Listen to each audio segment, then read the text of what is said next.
Good morning, all of you. Myself, Dr. Suraj Suryavanshi. So, I'll be taking your polity and governance part. First of all, congratulations to all of you. Okay, maximum people must be writing this year. And this is the current affairs section. We have seen that the pattern has changed for last 2-3 years, where the maximum number of questions in paper 2 and 3 are being asked from the current affairs. Okay. I hope you are pretty good, because this time if you have cracked the prelims, it means that you are good on current affairs part. Okay, with that note, I'll start with the polity section. See, this document contains a good number of issues which have already been, I hope everybody has the documents. Okay. So, scheme is today we are going to do some of the sections as center-state relations and the judiciary. We have 3 classes right now and 2 classes later on. There are 4 to 5 classes for polity and governance section. Some of the current affairs which are in the month of, say, August, September and October, which will be dealt later on. Some of the issues which are contemporary important but yet to progress, such as Kaveri dispute and all, okay, we are going to do it later because some of the verdict are still waiting, but still we will do a broader framework, such as there is an issue called interstate water dispute, okay, as a broader aspect. So we will see the broader aspect of few of the topics, and few are yet to progress. Okay, so that is the introduction. So straightforward, we'll start with the topics. Okay, so the first schedule for the today is center-state relations and judiciary. So what you'd like to start with, judiciary or center-state relation? Center-state, okay. So let's begin with the first aspect.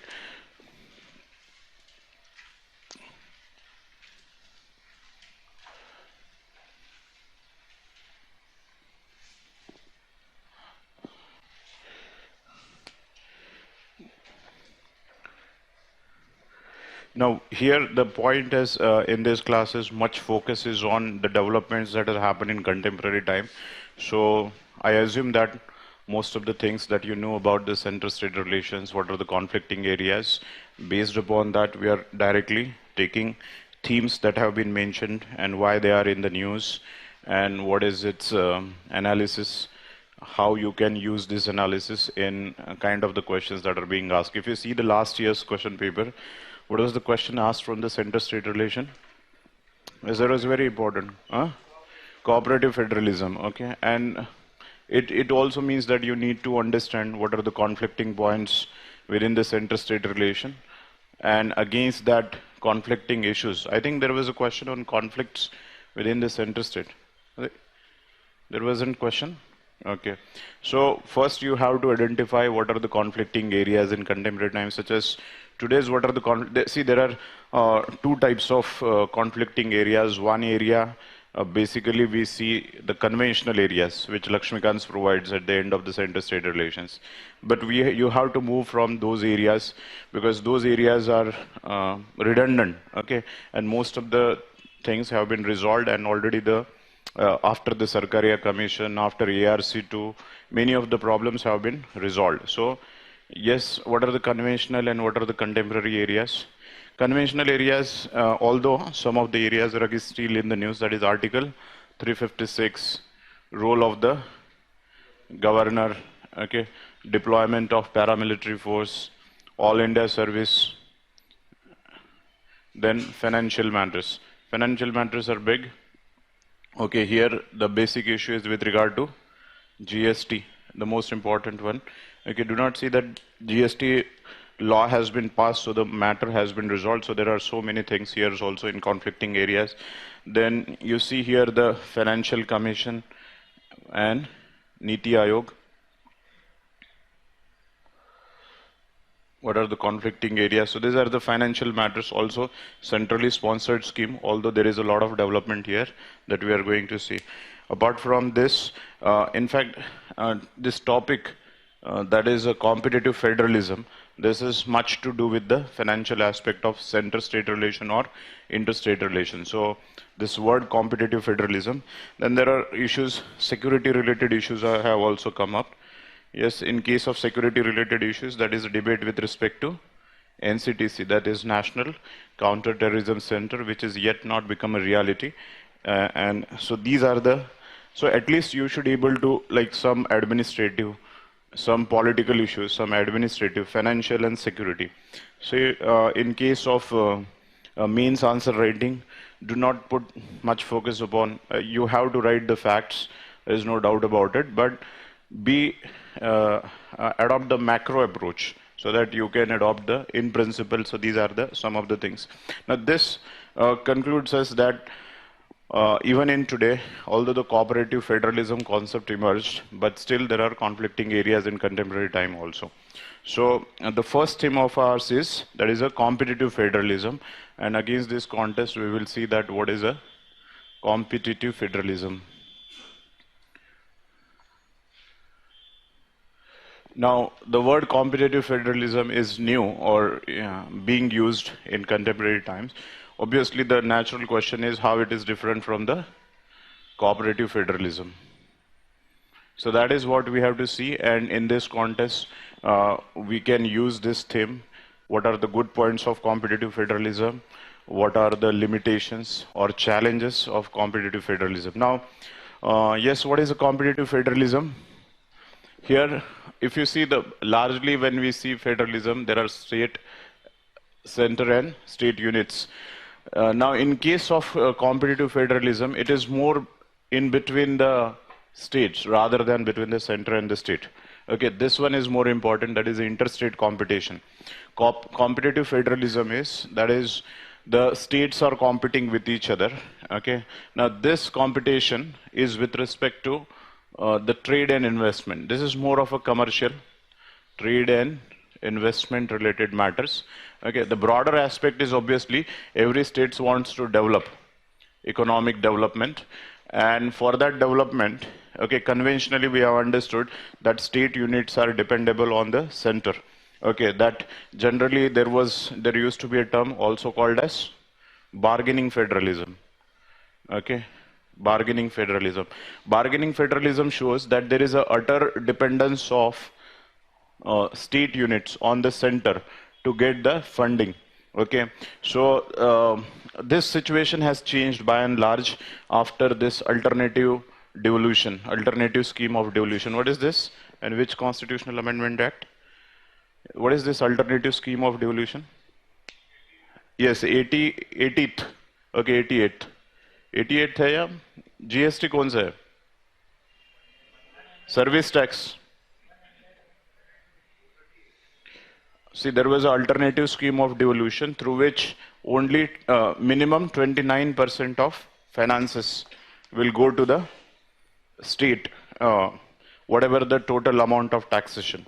Now, if you see the 13 Finance Commission and 14 Finance Commission, 13 Finance Commission it was 32%, 14 Finance Commission it was 42%. Now, this was a constitutional obligation.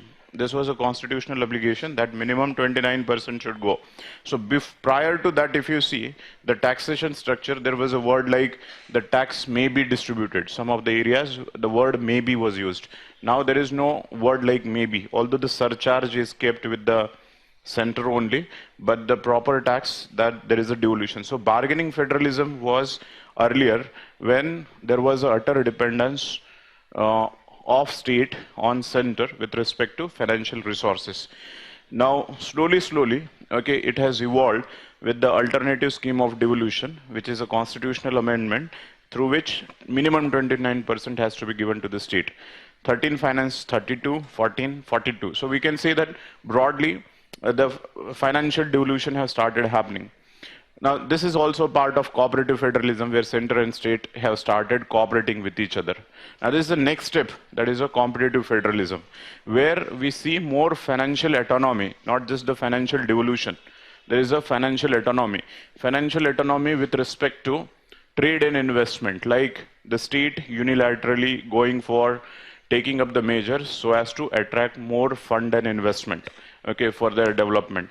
Now, how they are going to do it? Obviously, the ease of doing business. So they are liberalizing the policies.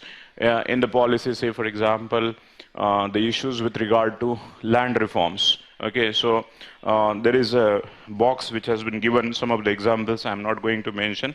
So there are certain examples of land reforms which are given. So one or two examples you can remember in just order to highlight that how the states are taking the measures in order to like attract more investment, more trade and commerce, free flow of trade and commerce, and this is how they are competing with each other. So one example which is a land, second is related with the labor laws. That's also one of the important criteria for ease of doing business. So again, the box mentions some of the examples from the state. So you can quote one or two examples that how land reforms, labor reforms are being carried out by the different states in order to attract more and more funding. So we have moved from bargaining federalism to cooperative to competitive federalism. Although you may find that center and state are also competing each other, but primarily this is the focus. Okay, this is not the mathematics that you have to like. This is only a technical term, and this will not be involved. Again, at one point of time, you will have all the three sheds because we have 29 states. There is a asymmetry with regard to the state. So few states must be in the bargaining, few may be in the cooperative, few may be in the competitive federalism. Now, having understood this point, what is cooperative? Now, if you see the cooperative federalism a little bit before that, in case of cooperative federalism, it is not just the financial matter, which is primarily the thing in case of competitive federalism for the development. Cooperative federalism will involve cooperation in all respects. Say, for example, that is no conflict with regard to or misuse of Article 356 and governor power. There is a harmonious or understanding between the center and state. All India services, there will be less conflict. Financial matters, security issue, that is National Counter-Terrorism Center. So here, all those bodies, federal bodies, which promote the cooperation between center and state, such as in any constitutional bodies of cooperative federalism, constitutional. Yes, interstate council. So Article 261, 262, 263. Okay, so 263 is interstate council. So we have recently a meeting, 11th meeting on the interstate council. So that promotes the cooperative federalism. It means that both of them are coming together. It's not necessarily only the financial matters. Article 262, again a cooperative federalism because interstate water disputes are being resolved. Article 261, what is 261? Yet faith and, faith for all the acts and the orders of the center and state. So these are the constitutional provision. You can go for certain non-constitutional bodies and non-constitutional provision also. Earlier we used to talk about planning commission. Now it is a Niti Aayog. In fact, one of the most important aspect of Niti Aayog is promote the cooperative federalism. Although the answers also mention Niti Aayog also has a intention to promote competitive federalism in a sense that Niti Aayog is going to help the respective states so that they can develop. Okay, so in that regard, so do not confuse like Niti Aayog is only a competitive just because it has written in the competitive federalism.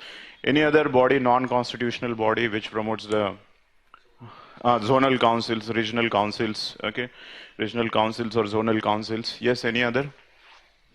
There are under Article 263, there are numerous councils have been established. Okay, those councils also promote the cooperative spirit. So, bargaining federalism, cooperative federalism, and competitive federalism. So this is more of a politico-administrative, financial also. Okay, in case of 14 Finance Commission is devolution of package. This is more towards the competition with regard to attracting the money. Okay, but again, it does not mean the other things are missing. Okay, there will be there, but still the focus. Now, having understood this concept, now let us discuss about what are the positive aspects and what are the limitations or the challenges. How we should see it. Is it a good trend? Is it a bad trend? Yes, what do you think? Is it a good trend having going for the competitive federalism? Is it a good trend? To some extent. Okay, autonomy to the state one. Yes, why to some extent?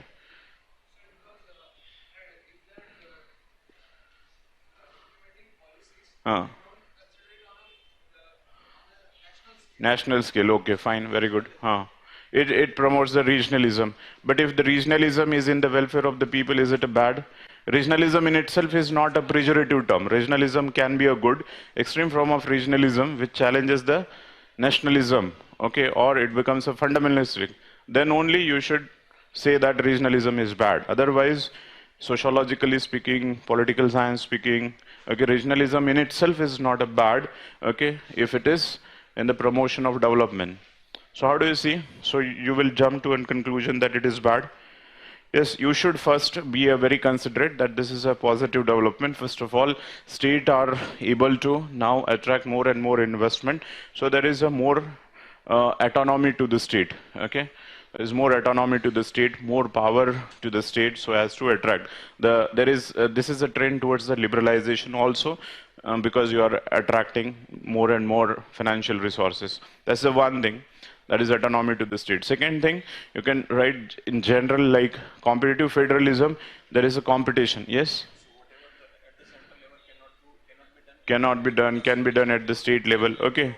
There is a catchphrase that is being used, that is a minimum wastage of resources and maximum utilization of resources. Minimum wastage and maximum utilization. Now, what is this? There are 4 or 5 states you can think of, and if you want to attract, so obviously you need to bring certain internal reforms. Okay, internal reforms in the sense that you need to provide the physical infrastructure, road facilities, highways, social infrastructure. So internal reforms only will um, uh, will give you an edge over the others. It means that there is a internal development of the state that is happening. So state is going for more and more efficient use of resources, that is minimum utilization and maximum, minimum wastage and maximum utilization of resources. So this will also promote the competitive spirit among the different state. We have a problem of fiscal discipline. Okay, so this also, in that regard, a good step, that fiscal discipline, because there is a competition, so obviously there will be good use of resources. What is the challenge? Or yes,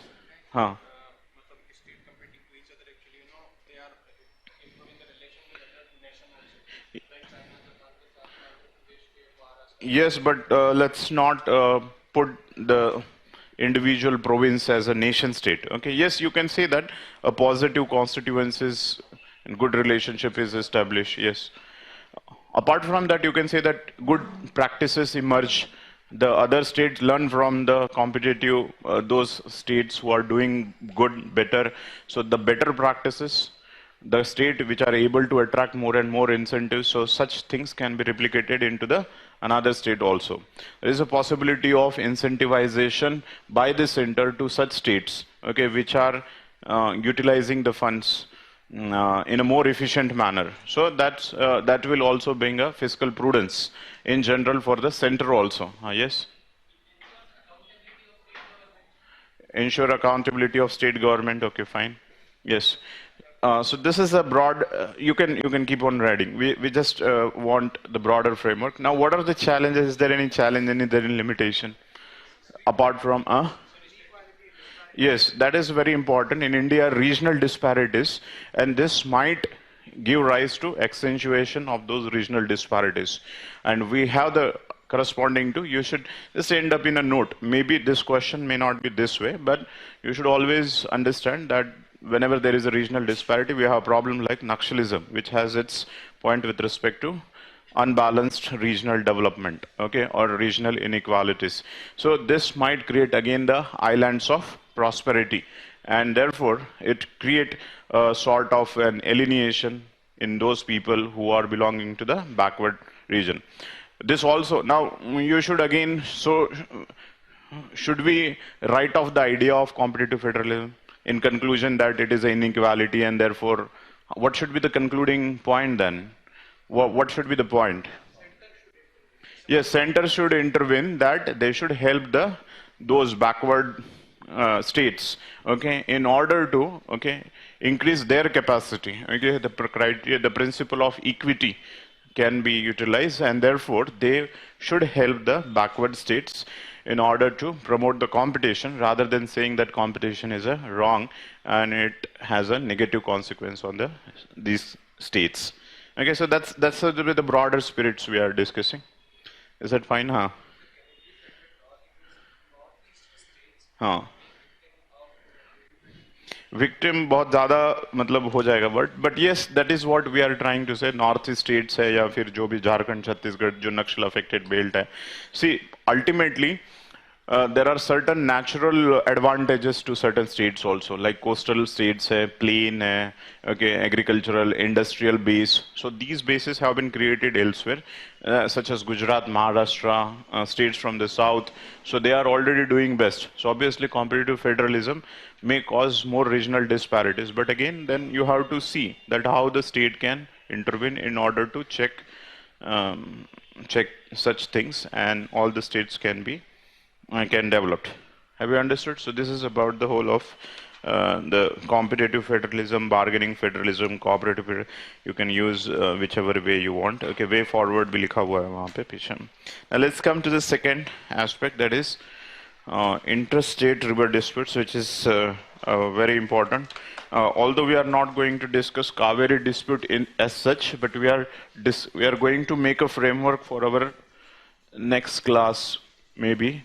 Next class नहीं, next session में ही होगा Kaveri dispute, because by that time all the issues with respect to Kaveri dispute will be cleared. But we are going to see that what are the problems of water disputes in India, how central government, how tribunals have responded, whether there has been a satisfactory solution, what are the improvements in general that are required, what are the lessons learned from the tribunal, is the tribunalization is a good method for resolution, what are the problems, what can be the newer alternatives. Okay, so let's start for the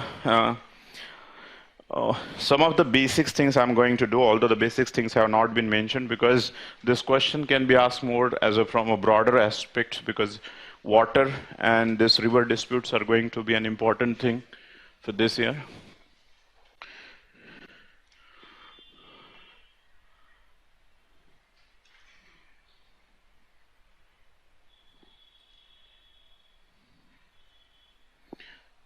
So let's see the basics. First, let's see what is a constitution and law provisions.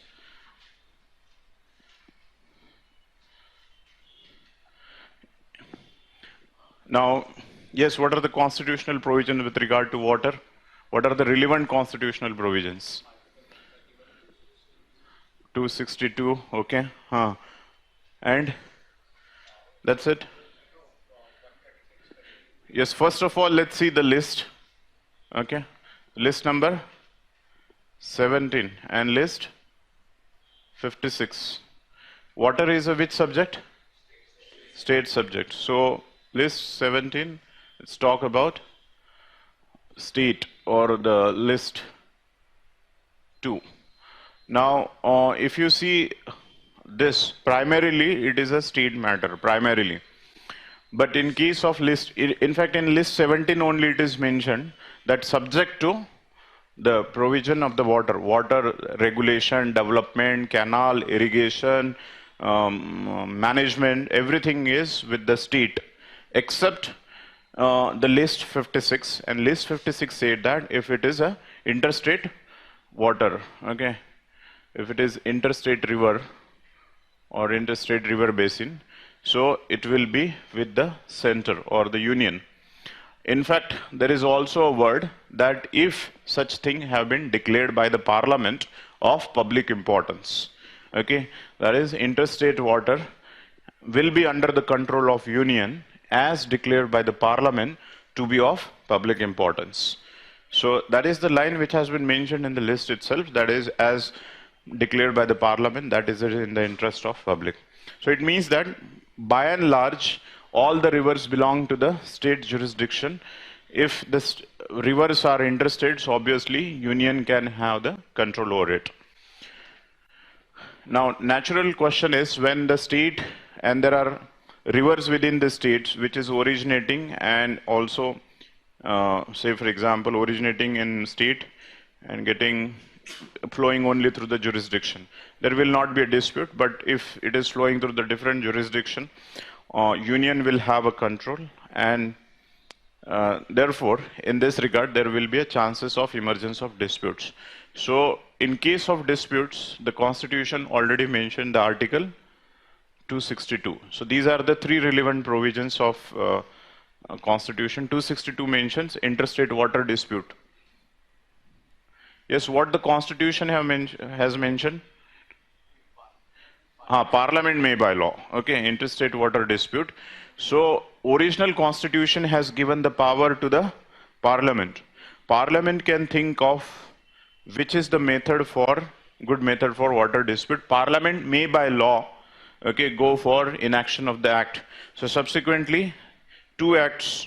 So that's why I have written here, that is Constitution and the law. Constitutional provisions are 3, legal provisions are 2. There are 2 relevant acts. First act is River Board Act. River Board Act 1956, and second is Interstates Water Dispute Act 1956. Now most of the times we know about this, okay. I'll come to this part also, that is, yes, what is in the second? That there will be a tribunal. Okay. Tribunals will be established for in the second, I'm coming to the second, that is Interstate Water Dispute Act. The resolution of the problem will be through the tribunals. Now state, the aggrieved party, will request the center. Who is going to form the tribunal? That is a center. So whichever is the aggrieved party, center will not immediately form the tribunal. Center will see that if the matter can be resolved through the negotiation, having convinced with the fact that this matter or a conflict between the aggrieved parties cannot be solved through the negotiation, then center can take the decision to form the tribunal. Have you understood? So as per the act, the formation of tribunal is not immediate.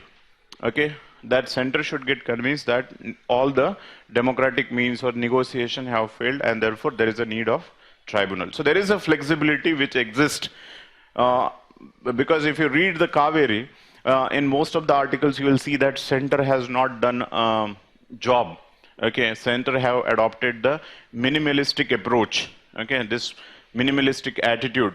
Most of the times we see that 262 tribunal, and therefore we only concentrate on the tribunal, lapses within the tribunal, so on and so forth. But center also has a lot of power if they want to go ahead with the resolution proactively. Okay, one of the thing is they could have explored the option of negotiation. We will discuss what are the other options for the center. Okay, so center should form the, wait for a second, center should form the tribunal. Now this tribunal, so there will be an award and so on and so forth. We'll discuss those things later. So that's the part here. In case of center should form the tribunal and tribunal award. We will come and discuss later things. Let's briefly see what is the River Board Act and what is its mandate, because this point has been forgotten. And in fact, the solution for one of the solutions for resolution of today's crisis lies in the River Board Act.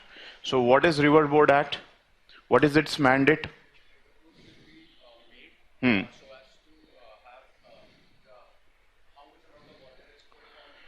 Yes, development and management of the river basins. That's the most important part. That is the development and management. Development and management of river basins. Now, what does it mean, river basin? Obviously, the river is flowing through the different, so river basin will have all the states. So there is a stakeholder approach here. It means that in a board, you should have the representation from all the states. You should develop a river in a most scientific manner as a hydrological unit, and there is a development and management with regard to river basin. So river basin is a planning unit, and this can be through the River Board Act. So you can see that this is a very, very good solution which has, in fact, this aspect is to prevent. There should not be a need for dispute. If you have managed this well, If you have river basins, you have all the stakeholders jointly developed, jointly managed, okay, and all sort of things that is required to be done in order to ensure, okay, the satisfactory level of all the states. So that is possible to the River Border Act, but we have seen in last 65 years, River Board has not been formed yet. Okay, so that's because River Border Act has not been passed. Again, this is where the center has not done its proactive role, okay, and therefore we have the water disputes. One of the suggestions we are going to see later is about thinking about River Board Act. Have you understood? So that was the mandate which is written in the act, but which has not been thought over. Now let's come back to what are the problems with regard to the dispute resolution and where we are heading to, what are the possible solutions, etc. Now, what do you think about the tribunal is a good solution for the resolution of water dispute? Has it sailed well? What is the analysis you are for last 34 for last 60 years? Critically analyze the tribunals as a mechanism for water dispute resolution. If this question is there, how you are going to write? What will be your approach of answer? Tell me first, what should be the structure of this answer? Critically analyze the water tribunals as a mechanism for the water dispute, with special reference to some of this river they may take, but here we are going general approach. What has been our learning lessons? Yes, is it a satisfactory? It is not satisfactory. Yes, anybody will give me the framework? Tribunals? Ah.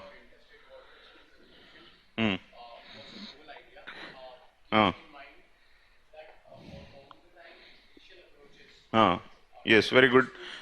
In fact, you can introduce this way. Very good. And so political administrative solutions can be a better way out. But over the period of time, we have seen a number of lapses, like center will not form tribunal for 10 to 12 years. Okay. And then tribunals are not giving time bound awards.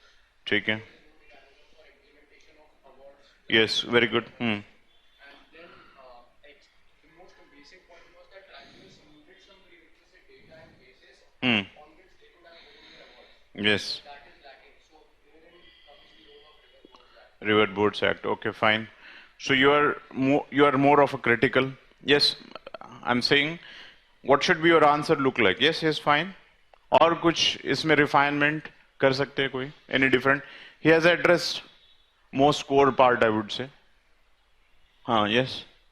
Not total answer. I want the formatting. Not a good idea. Okay. Democratic kind of sort of thing. Okay. Unless and until there is a problem first, the River Board Act has not been passed. Okay. Second is all the other democratic means have been exhausted, and tribunalization of the executive is just like you are putting the judiciary into the executive.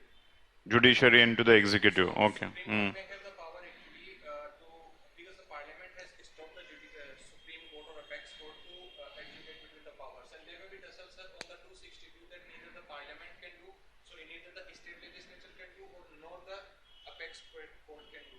But sir, tribunals will not help in the sense कि इनकी जो कमी इन्होंने बताई कि Okay, ठीक है. Yes. Any other points which you would like to highlight in the answers? Appeals. These are the problems. Okay. Is there any single satisfactory resolution of? Yes, Narmada water. So you should be quite considerate. Okay, in writing. Yes, to some extent it has been able to solve the problems. You should know one or two examples. Okay, there are good number of yes. See, some or the other way, thoda bahut friction to rahega. Okay, that's not 100% all the parties are satisfactory, but you can say that yes, to some extent this has been a good idea. In fact, you should introduce this way only.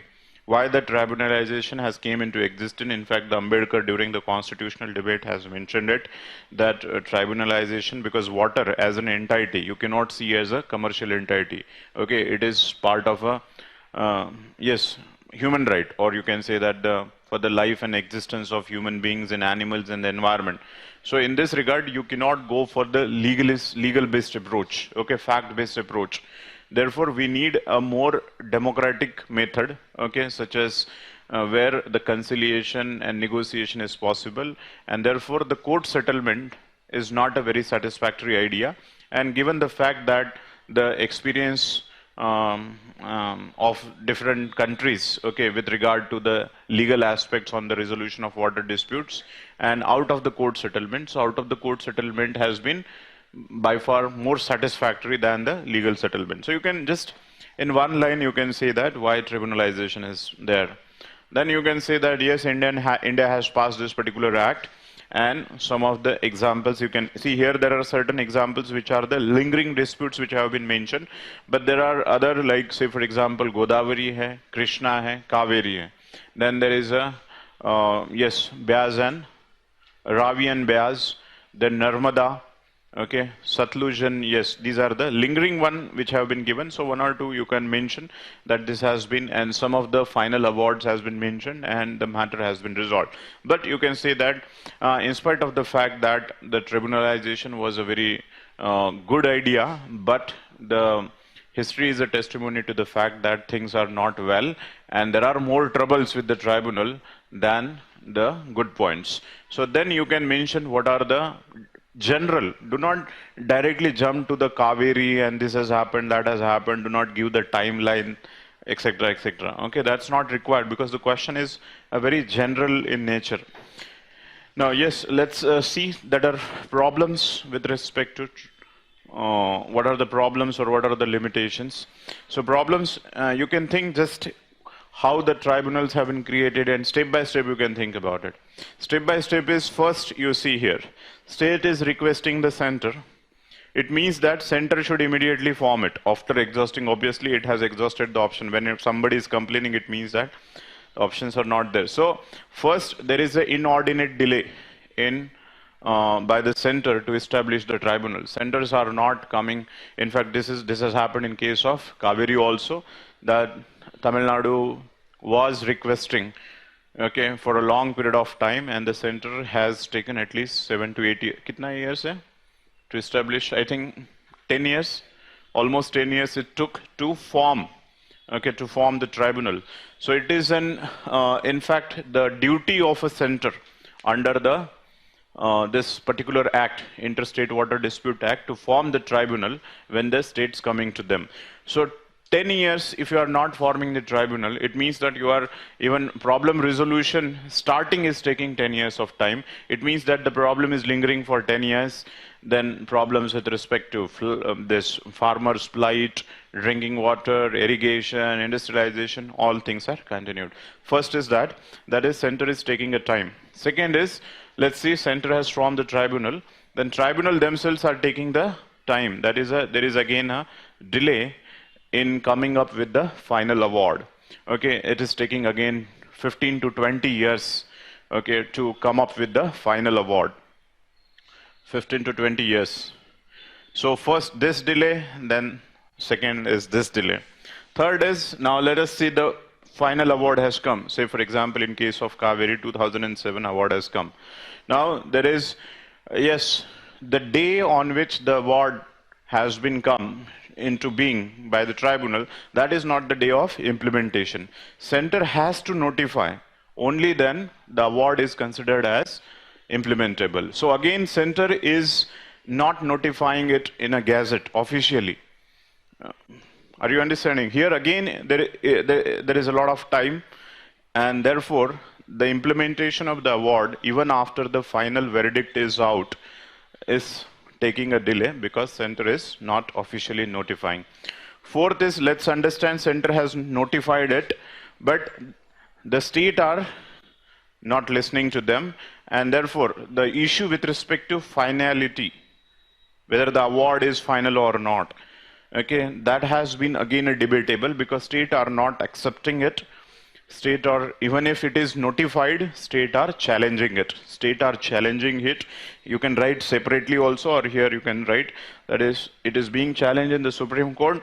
Although the Article 262 also mention that Parliament can have a power to bar the Supreme Court or any other court in India with regard to disputes. So here the Act also has barred, except here the Supreme Court they are going with the special leave petition. Mostly you must understand that this special leave petition are not per se for the merit or the distribution of the water per se, but there are other issues with regard to like human right violation, water as a human right violation. Now this 262 tribunal has mentioned that award is going to be final, award is going to be binding, and there will not be an appeal. Appeal in a sense that on the merit of the award.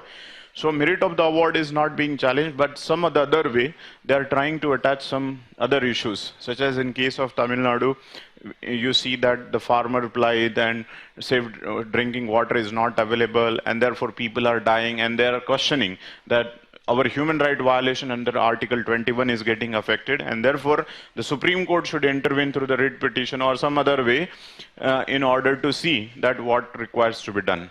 Have you understood? So this is you see here from starting to end, there are problems with regard to the tribunal. That is delay by center, delay by tribunal, no mechanism of enforcement, delay, no acceptance by the state. State is not ready to accept, and there is no enforcement mechanism for that also. So these points have lead us to conclude that everything is not good with the tribunal, and therefore some reforms are required. Some reforms. Now, the solutions can come in the form of broadly the two aspects. That is, solutions within this problem, how we can make the tribunals more stronger. And second is, beyond tribunal, can we think of something else in order to rectify the problems? Within the tribunals now, although there was in 2002, there was an amendment, okay, in the Tribunal Act, and in 2002 many of the problems have been like mentioned, like say for example there is a delay, तो उसमें क्या लिखा हुआ है, what is the time interval within which the tribunal should give the award? 3 years. 3 years, which can be extended for 5 years. So that time limit has already been mentioned in 2002, but again because still there is an inordinate delay, we can say. So 5 years that has been mentioned. Then finality of, we will discuss. Second is, who are the members in the tribunal? Who are the members in the tribunal? Yes, Supreme Court, High Court judges. There is a one chairperson and there are 2 other judges. Plus, if it is required, there are certain additional people who will assist them. In fact, there are certain structural reforms that have been suggested. Structural reforms that, yes, what is the structural reforms that have been suggested? If you are reading the newspaper, experts, technicians, engineers, representators, different stakeholders, in a sense that different stakeholders should be present, and therefore the decision that is being taken will be a more acceptable in nature, because most of the times it is happening the kind of the method that have been adopted by the tribunals have been questioned. So therefore if you have a representatives, then again if you have for that matter experts, so that there will be a more legitimacy to their awards. So these are the structural reforms, and then other reforms which regard to like delay ke liye time mentioned hai. Then with regard to, there has to be a body, okay, there are different bodies which names may differ, but you can say safely that is an implementation body, and their things has to be there. That's about the tribunal. Now let's come about what are the possible solutions. What are the other possible solution in general about the water disputes? Permanent tribunal. Okay, that is one thing. Yes, this is an ad hoc tribunal. In fact, we have seen that this arrangement has not been satisfactory. In fact, which is the river where the 2-3 times tribunal have been established on the same? Kaveri ke liye to ye pehla hi tha. I think Krishna River more than once there have been tribunal. Anyways, so permanent water dispute tribunal has to be created. That is one. Yes, we have to think in a more broader perspective beyond tribunals. Yes, one is permanent tribunal. It's a good solution. Yes, और बताइए. Supreme Court should be given power in with regard and why? Regarding 131 original jurisdiction. Yes, there are some experts who are suggesting this problem has cropped up because there is no centralized authority which can take the decision. And whatever the decision that has to be taken, say for example by the Supreme Court, but that is seems to be not going to be a reality because Constitution has gone for 262. Okay, this requires a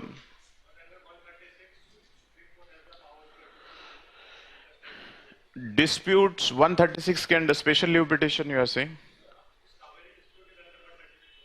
That is a special leave petition. That is not, if the dispute will emerge, it will go to the 136. Yes, but that is not going to happen. Yes, there are. Yes, I agree to the fact that yes, there are certain problems of imposition or implementation, but the thing is, you have to see the practicality of whether this is going to be reality or not. Whatever the suggestions that you are going to suggest, are you thinking that it's very easy that you're going to make an amendment and the state is going to give away and the power will go to the Supreme Court? Yes, some of the constitutional makers have thought tribunalization is good. Whatever has happened, we have to live with that idea. You may write in the end that yes, this also can be one of the options, but let's first talk about within the framework of Constitution, what are the pragmatic options? Yes, I agree your point that there are certain problems, but it cannot be a quick fix. One line में लिख दिया Supreme Court के पास power जानी चाहिए. Yes, what are the others? हाँ.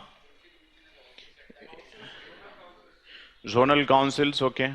Yes, see the thing is we can divide in a different way. First of all, see within the tribunals we have suggested some of the reforms and also the permanent one. इसमें कुछ एक reform suggest कर सकते हो. That is a structural reforms which I have mentioned with regard to time and etc. With regard to what he has mentioned that data is not available, more expertise, more scientific, more legitimacy, how it can be provided. Then there is a permanent tribunals. Second is broadly we have to see the supply side also. We are only talking about the demand side and how to rectify the problem. The problem has cropped up first because there is a less attention on the supply side. That is a management of water as a resource. Okay, so that's a broader point. Here many things can be written. Management of water as a resource. So management of water resource, first we'll start with that. That is a River Board Act. Okay, so this River Board Act and the mandate under which can be utilized. So permanent river board can be established or the many river boards with regard to the river basin. Second is, see the whole point of here in case of water is river basin as a, yes, planning unit or a hydrological unit for the planning because that is more scientific, economically viable and ecologically sustainable. Okay, so this as a hydrological unit should be the idea. Under that, now you can discuss about there are different, this idea have been flouted by, yes, national, there is a draft, yes, water policy draft, okay, national water policy draft 2012. Again, that policy, it has not came into being, but that policy draft also, the first point of the draft they talk about that planning has to be based upon hydrological unit. You can also see there is ARC2 recommendations or Punchi Commission, they have also talked about the same thing. So water as an unit, in fact, you have to do separately, that is water, that particular draft. That draft is going to be very important because not only for the water disputes, they have mentioned the points, but there are certain other points because water is going to be a resource. So the water policy talks about right from the decentralized conservation, utilization, etc. in the form of watershed development. Okay, it does talk about the connecting the river basin.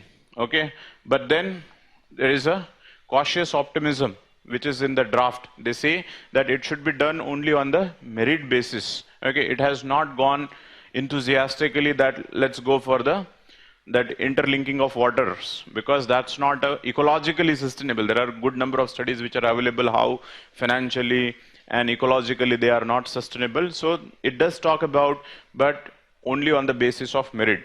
Maximum focus is on that is a river as a natural unit and how you can conserve the river as a natural unit. So you can explore here on the supply side.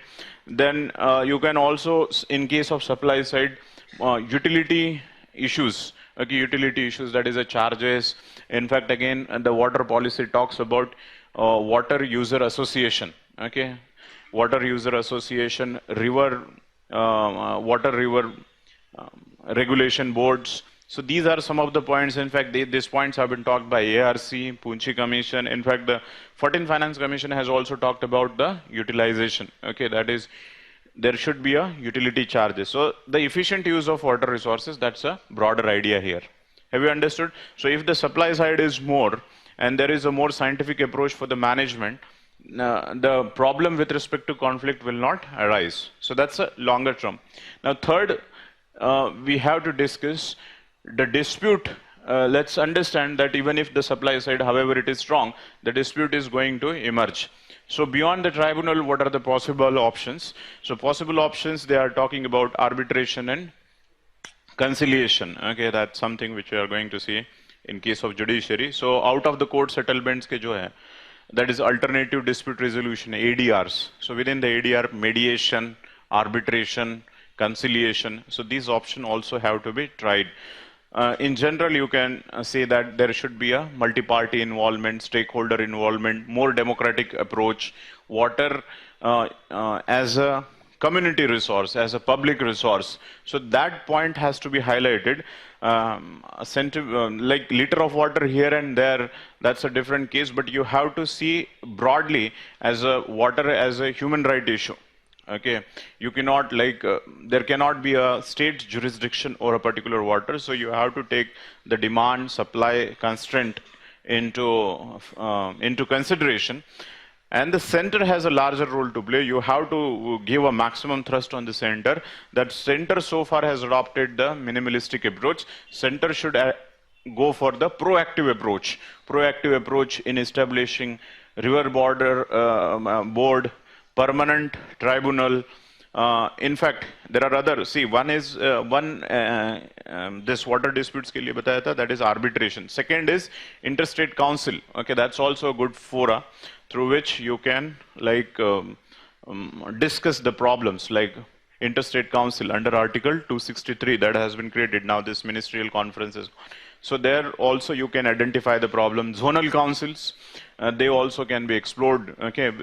So these are some of the arrangements through which you can also resolve the points. Have you understood? So this is a broader idea, and with regard to Kaveri, some of the points, more points have been also been mentioned here. Declaration of as a property. But yes, please do separately, otherwise maybe in the next class we'll be doing, that is a draft of water policy, not for the dispute, but all the issues of the water. You will get a very, very good points in the draft. Some 10-15 points are there. Second is there is a demand for the national water law. Okay, although the water has been a state subject, this is again a very important solution. Last solution mein likho wo, national water law. Okay, there has been again the 12th five-year plan has suggested the draft of national water law. Now, how do you see in a federal polity this national water law? Where do you fit? Whether it is good, whether it is bad initiative, what is basic mandate of the center, whether the center qualified enough to make such laws, what will be the state's opinion on it? Have you heard of it? What is national water law? What it will be consist of? Why there is a need of this, basically the national water law? Yes? What it looks like? Nobody knows. Nobody has you. Use of water, not just use of water. Yes, obviously points will be there.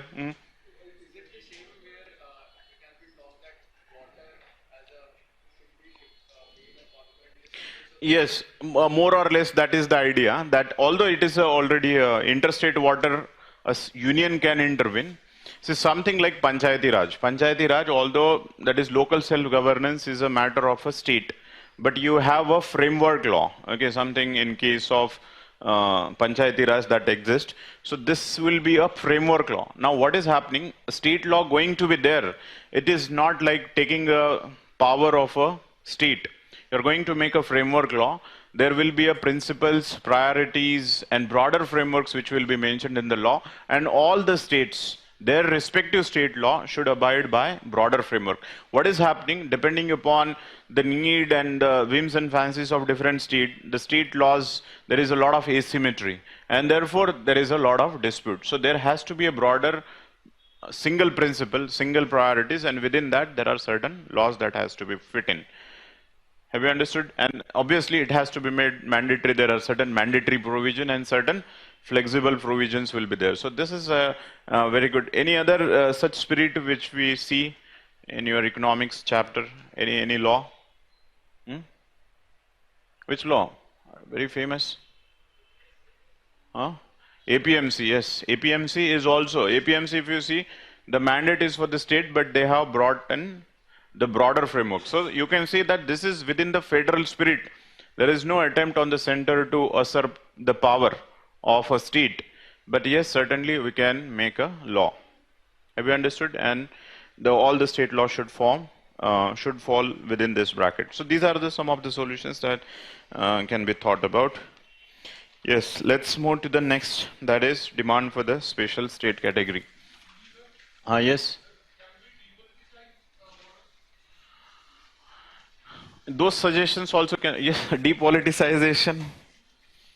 How will you depoliticize? See, the mandate of the question, of course, that is required. You can show that some moral principles that there should not be a politicization, what has happened in Kaveri and this thing, regionalism should not be promoted.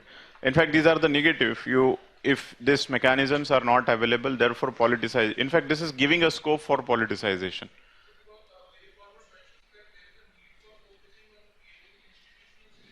Hmm.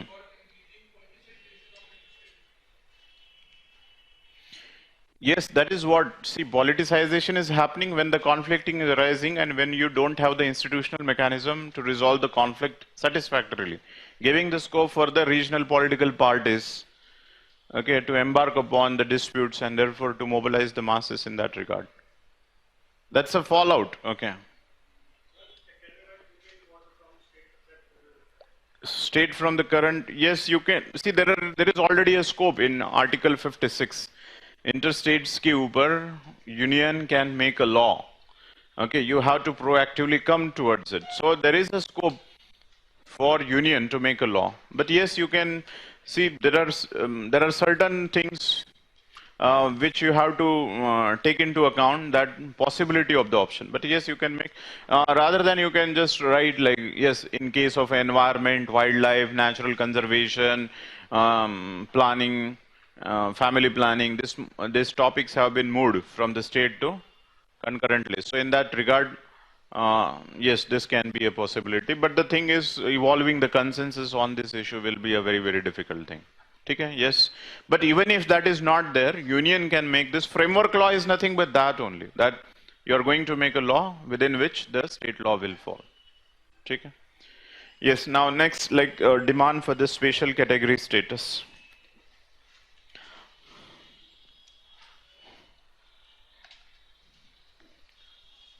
Why this is in the news? Yes? Andhra Pradesh. Anything else?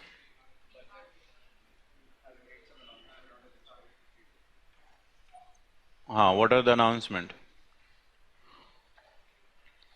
In fact, we have seen 14th Finance Commission has not, yes, given a much preference for the special category. There are two things, obviously, with the bifurcation of this Andhra Pradesh and Telangana. So Andhra Pradesh have started demanding for the special category state, lot of protest.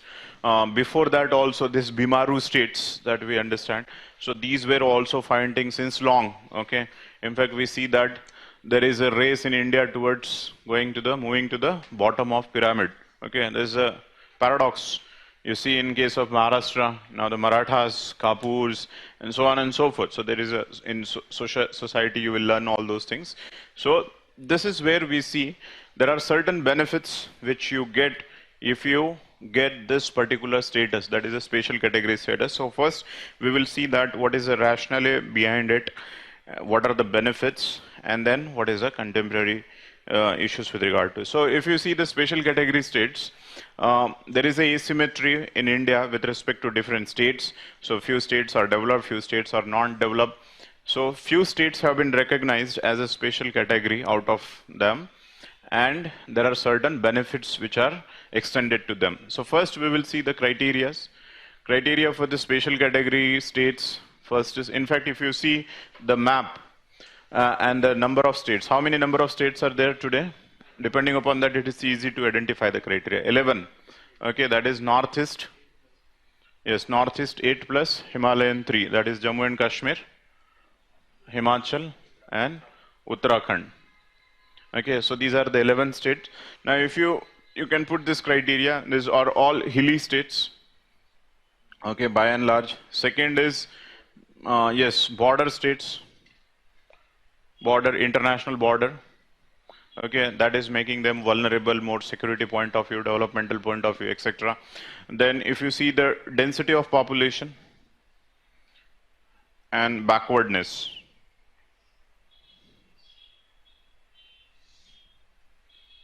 Financial backwardness. So obviously in case of a density, there is a focus on that tribal peoples are living in hilly areas. So hilly, in fact, all these points are related with each other. They are not separated because of hilly areas. So there is a less scope for development. There is no industry, service sector, agricultural sector, border. They are hilly, plus it's strategically they are more important. So therefore a much focus is required to develop the density of the population and the backwardness. So with this we have thought to going for it. Okay, that is a special category state. This is by which here it has been written or not, I don't know. So the idea was flouted, yes, by the 5th Finance Commission in 1969. Okay, just in 1969, that is the 5th Financial Commission. Now criteria, of which 11 states are there. Now what are the advantages? Why? What are the advantages that they enjoy? Now advantages that whenever the central is giving the fund to the states, so there are different kinds of grants and plan expenditure, so on and so forth, the devolution has been made. So there are certain things which are common to all, but in addition to that, there are special category of the states, they receive maximum grant. So generally it has been classified as a normal central assistance. I'll explain that, what is it is. Normal central assistance is for everyone. So here they enjoy the maximum chunk. Second is special central assistance. Special central assistance. Then third is special plan assistance. Special plan assistance. And fourth is the aid for external projects, external plan or external fund.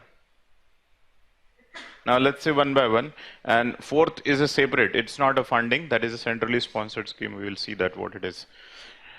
Now there are these types of grants: normal central assistance, special central assistance, special plan assistance, and this is external projects. Okay, so some sort of an concession is also there. So normal central assistance, if you see, the states, now this normal means it will be for all the states, for 29 states, but again this 29 will be divided into two parts, that is the 11 state on one side and the rest of the state on the other side. Now the rest of the states will give X quantity, but 11 state will receive in comparison to that maximum central assistance. Have you understood? So something which is going for all, but still it is going maximum for the special. Normal. Special central, special name itself is, it is not for all the states. It is exclusively for special states. Then special plan, that is plan and non-plan expenditure, although this distinguish for now upcoming times, again this will be invalid, but this is where the advantage is. Special plan assistance. Again, these two were only for special, and in this they have the maximum chunk for again special. So here there is advantage, here there is exclusive advantage, here there is exclusive advantage, here it was a relative advantage. External assistance also they used to get the maximum. Say for example externally funded. So maximum funding will be coming here also for the special assistance. So these were the benefits. External aid, matlab external agencies are helping for the development of the projects, any kind of externally funded. So special assistance mein unka, they were getting benefited. That is about the funding. Okay, this pattern is about the funding or the grants. Second is with respect to the centrally sponsored scheme. Okay, second broader advantage was with respect to centrally sponsored scheme. Centrally sponsored scheme generally earlier we are going to see what is the current pattern. The new pattern has evolved for the central sponsored scheme, but earlier the pattern was 50 is to 50 or 50 is to 75 for a normal state. But for generally we see that northeast state and etc. That is basically for 11 state that is 90 is to 10. So 90% of the cost or the funding is beared by the center only through the centrally sponsored scheme. The third point is with regard to certain other financial incentives. Okay, for the development of industry or for the development in general, such as different tax breaks. Okay, so if there are tax breaks, obviously that will be a good side for the investment. So you can attract more industry, etc. So because of all these benefits in the funding, in the centrally sponsored scheme, and in order to attract the investment, so obviously there is a race to get the tag of, yes, special status. Yes. Third category is a financial incentives for the development. Tax breaks. If the company is going to come there, so you will have to pay the less tax. So the atmosphere of incentivization for the development of industry as compared to other states. So obviously more and more investment will come there. Have you got the third point? Okay. So there was a race for the Andhra Pradesh recently, why it is in news. Otherwise the Bimaru states are also fighting for the same.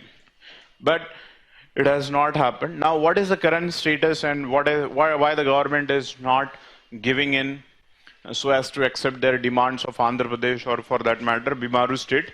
Because there have been a new developments. So what is on current development approach? In the last paragraph you can see the special category status, the recent approach of the government. Now the recent approach of the government, there are certain developments, the several changes over the years, more particularly with the introduction of Union Budget 2015 and 16 have resulted in considerable dilution of benefits. Now, on one side, there are states who are asking for the tag of special category status, whereas on the other side, center are trying to decrease the number of incentives that are being provided, making it irrelevant, so that state should not try for it, because they don't want that people should fight to get at the bottom of the pyramid, so that they should be dependent. So can we think of anything new so that a state can develop? There can be a better parity. So what the center is trying to do, they have adopted the approach to make it irrelevant so that people should not fight this way, but rather go for more proactive approach to develop by themselves. Okay, so what are these things? Following are the increase in the tax devolution. So they have said that, in fact, this is point which I was referring to, 14 Finance Commission, 32 to 40%, that is a divisible pool has been increased. Now this 42%, again you may think, so what about the horizontal distribution? So in the horizontal distribution, some of the factors, 5 factors have been mentioned. Okay, 5 factors are going to take care of this backwardness factor. Okay, so these 5 factors for horizontal distribution. 42 is a vertical distribution, but how this 42 will get distributed horizontally, there are 5 factors. So if you bring in those 5 factors, and naturally this backwardness and all these criteria, because there is a fiscal discipline, there are other criteria also, 5 criteria also. So those 5 criteria are going to take care of this. Second is share of normal central assistance in the total plan expenditure, which is a predominant channel of the central plan expenditure, has come down to just 15% with the proliferation of the centrally sponsored scheme. So it's more about the scheme related funding than the direct central assistance. So therefore again the relevance has gone down. Only attraction remains is benefit assistance to the externally aided project. So only attraction remaining is that externally funded wala. Other than that, there is no funding because 90% you will get in the form of grant. Again, union budget in 2015 has drastically reduced the allocation under accelerated irrigation benefit. I'll explain this point in the next. Financial Commission does not distinguish this. We have already seen. So what is a way ahead? Granting special status to any new state may result into the domino effect and has laid into the demands from the state. Yes, that's a very important because you have to somewhere arrest this tendency. Okay, giving a grant, then again the other state domino effect. You understand? Okay, that is a spreading effect. So obviously this result into the domino effect and lead into the demand from the other state as well. It is also not economically beneficial for the state to seek the special status as the benefits under the current dispensation are minimal. So there is no point also because government has decreasing it. And the third is state facing the special problem should try and seek a package from the center for the focused development. These packages provided by the center could be in trench and incentives based upon assessing the progress of the state. So there can be a more merit-based approach. And this merit-based approach can be like the 14 Finance Commission has come up with the 5 criteria maybe. Those things will be factored in, or there can be a special package, there can be other thing. Rather than having an one-size-fits-all approach, okay, all 15 states are backward and therefore everybody will have the same criteria. Rather than that, a specific requirement of this specific state can be considered in different manner. Have you understood? So this is about the thing. In fact, this also points you can write. See, all these points of center-state relation. If the point will come, what are the conflicting points? One of the conflicting point is the state is asking for the special category state, but the center is not doing it. It can be a point for cooperative federalism also. See how this, it's a matter of a perspective. How you look a particular issue, whether it is a conflict or cooperative. You have to identify some of the cooperative points. यहाँ पे cooperative points क्या है? There is 42% devolution. Okay, there are other methods through which the center is trying to rectify the problems, okay, or the demands. Next is the new framework for the grants. It is nothing all of you must have done. I'll just discuss in very, very brief because that's a prelims point. All of you must have studied this point. This is regarding the, yes, centrally sponsored scheme primarily, that how the centrally sponsored scheme has been rationalized in contemporary time. First, we will see what is the structure and then we'll make the more analytical points where these points can be used. Central, see, there are 3 points of scheme, completely called as central schemes. Central schemes. Central schemes are funded as well as implemented by the center. First. Second type of scheme are centrally sponsored schemes. These are funded by both center and state with a different proportion and implemented by states. And there are third type of scheme, that is a state schemes. State scheme which are funded as well as implemented by state. So there is no problem here because these are the central funding and implementation. These are basically the areas where the union list के under जो भी issues है उसके ऊपर जो scheme रहेगी that is a completely centrally sponsored now completely a central. Now central sponsored scheme, what has been the problem? There have been certain problem with respect to centrally sponsored scheme, and in order to rectify, first of all there was a duplication. There were too many schemes. And we have now reduced the schemes. पहले कितने थे rationalization के पहले 147? No, before that 100 and... Okay, anyways, so 147 there was a time, then it got reduced into 62, then the NDA has added, it becomes 72, I'll explain. And now they are talking about the 27. 147 was before 2012, around. UPA government in 2013, okay, UPA in 2013 has reduced into 66. Again, some six schemes have been added during the NDA government in 2014, but now there has been a rationalization, all will be subsumed into 27. More rationalization, to stop the duplication. Apart from duplication, although the focus here is a number, but apart from that, what were other points within the centrally sponsored scheme? Problems. One is duplication. Second is, yes, untied nahi the, tied fund. Tied fund, and this is basically the one size fit all approach. Okay, tied fund is one size fit all approach. This was adopted, and most of the times we have seen that it is not in sync with the particular state. कि एक centrally sponsored scheme organize कर ली, जैसे बेटी बचा बेटी ऐसे कुछ है समझो. अब West Bengal is already spending their state scheme.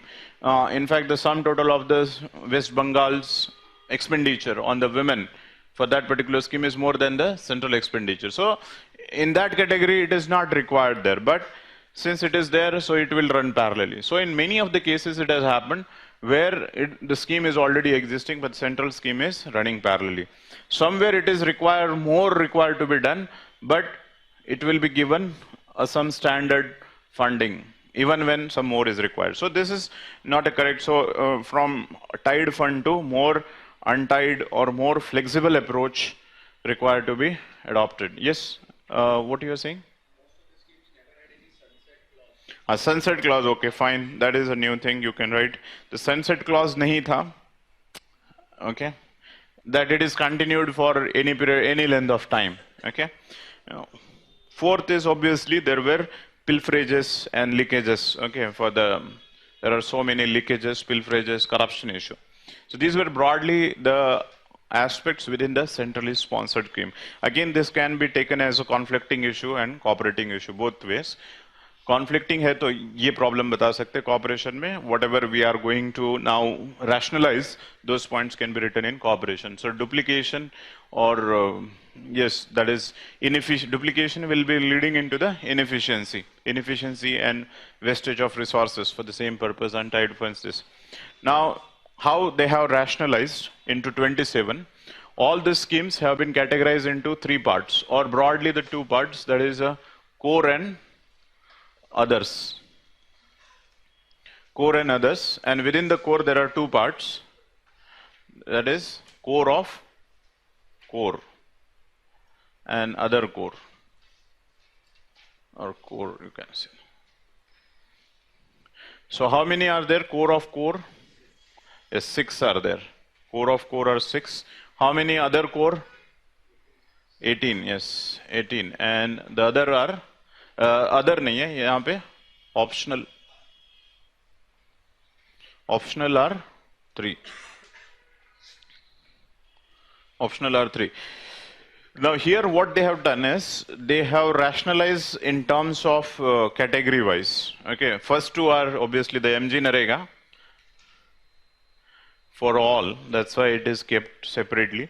And second is national social assistance related kitne bhi hai. Social assistance, social protection, social assistance. This is basically the vulnerable section, that is old age, women, vulnerable section, all these pension schemes and etc. National social assistance scheme. Then they have categorized based upon the categories, right? All the schemes for the SC, National Development Plan for SC, then for the ST, then for other backward class, plus vulnerable section, and then for the minorities. So these are the 6 classes of the schemes. Narega, social assistance for all the vulnerable section, SC, ST, OBC and minorities. So that's thing. The core, there are many schemes here related with, say for example, green revolutions related, matlab all the related with agricultural, blue revolution, white revolution. There are other schemes which are socially, health से related, that is national health mission, okay, education से related है, agricultural से related है. So these are the schemes which are mentioned here. In fact, examples have already been mentioned. If you take this box mentioned किया हुआ है, although all 18 names are not there, but primarily that integrated ICDS, yes, integrated child development program, then MP LAD, मेरे लाड, so these programs are there. Optional में कौन कौन से हैं? That is border development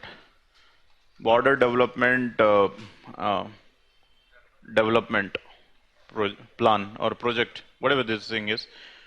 This is very important for the internal security class, okay, because you have to focus upon this border development, and there is a Bhatnagar committee report, okay, if you are preparing for internal security. So do prepare this particular, again, the vision material of internal security carries 2 pages.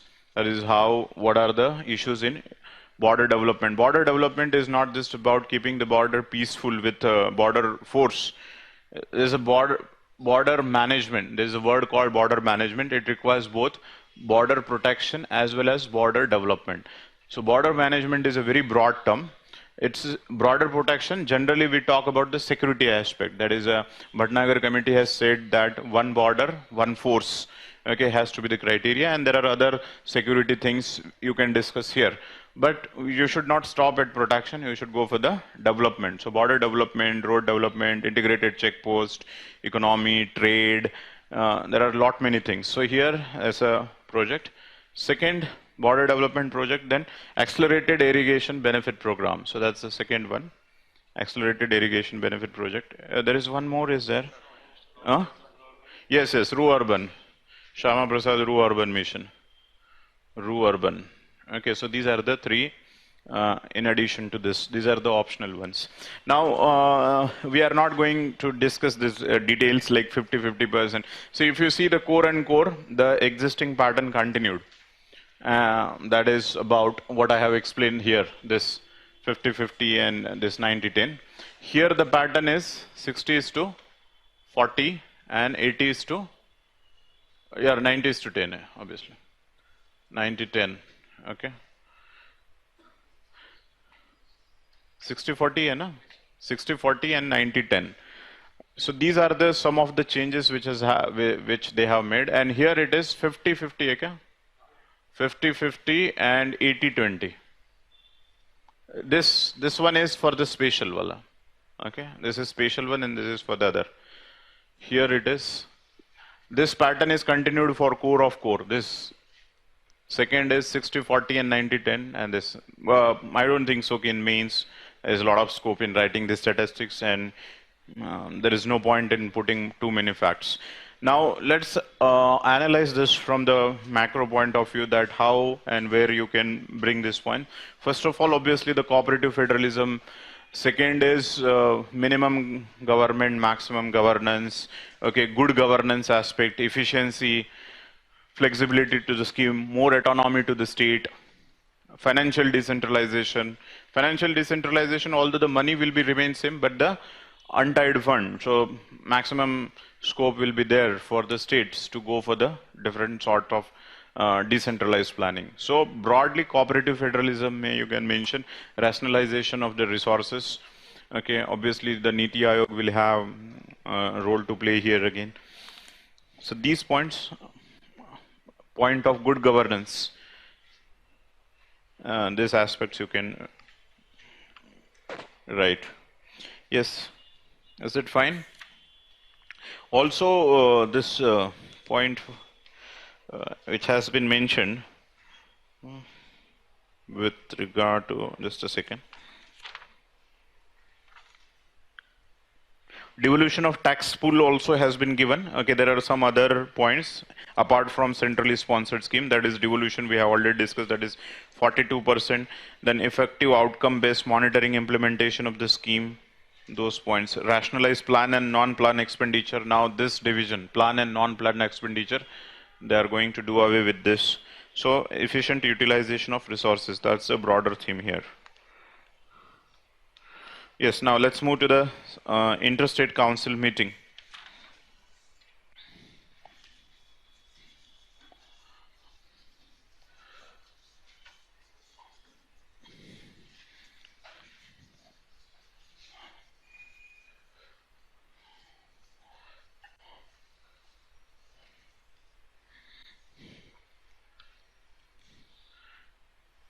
Interstate council. Now first, let's see before the what has happened in the meeting. That is Article 263.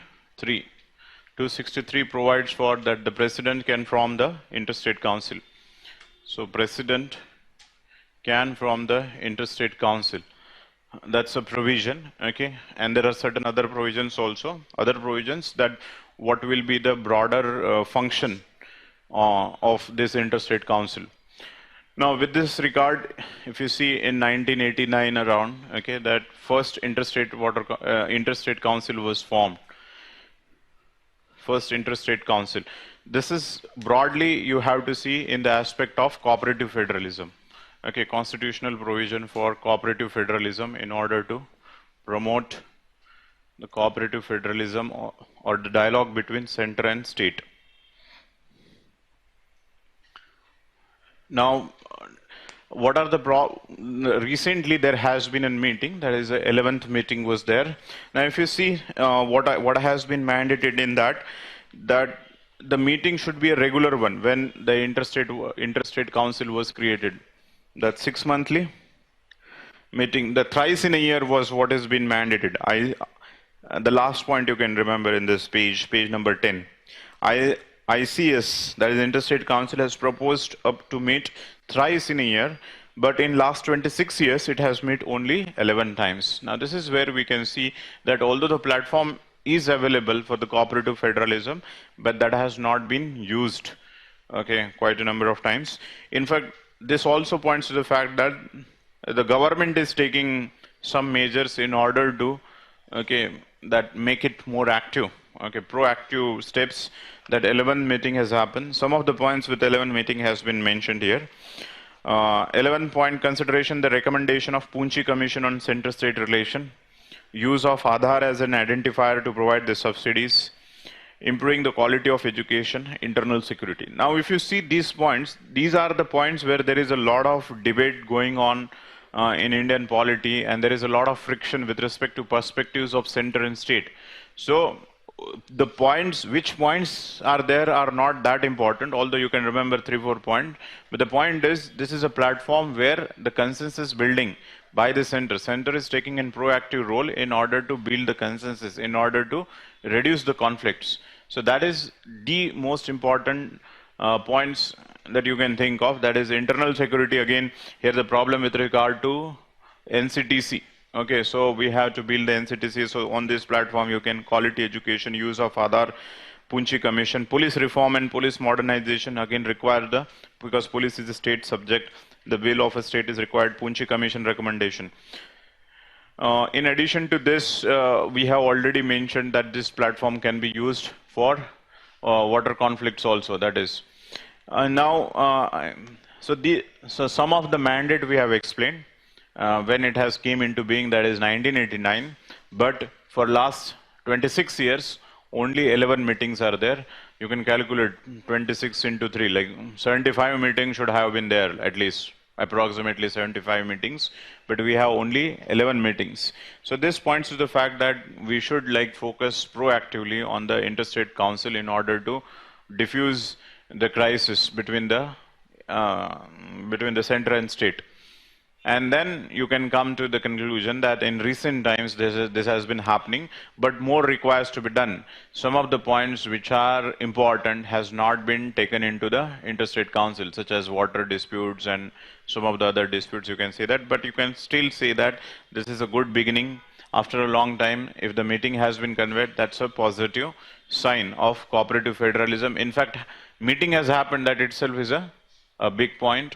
Many times we have seen that in this meeting, the political parties which do not belong to the center, they do not turn up only, okay, for the meeting. They will say that I'm not feeling well and etc. So they have some other appointment in order to fail such kind of meeting. But there is a need of strengthening. In fact, the first, that is a Sarkaria Commission. In fact, this came into being because Sarkaria Commission has suggested that we have Article 263, so we should make a use of it, and therefore there has to be a permanent interstate council. This was suggested by Sarkaria Commission. Sarkaria Commission, later on all ARC2 or for that matter Poonchi Commission, okay, they have suggested that there should be more and more institutionalization or more thrust has to be created. Some of the points have been mentioned, that is way forward. Nothing much to discuss here. Only point, like we are coming to the Niti Aayog, and this, if you see the Niti Aayog and composition of Niti Aayog, it is almost the same, except that in case of Niti Aayog, you are going to have the cabinet, central cabinet there.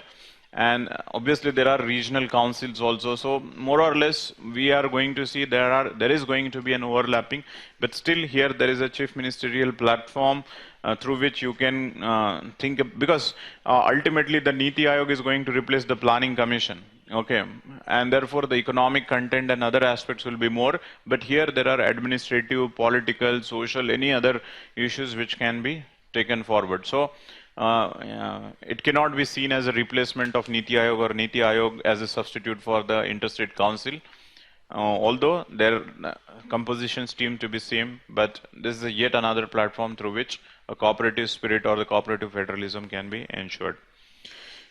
Jammu and Kashmir, we are going to, we have written here, but this is more of technical points. We are going to see it later.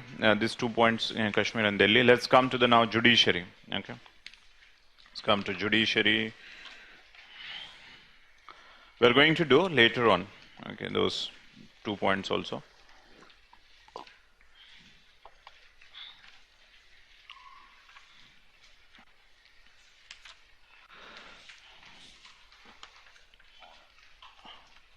Page number 52.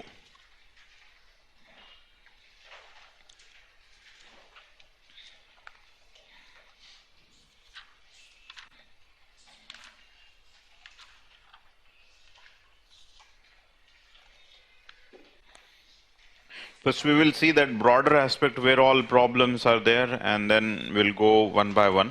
Okay, what are the issues within the judiciary? We can take all of them together and then specific one by one.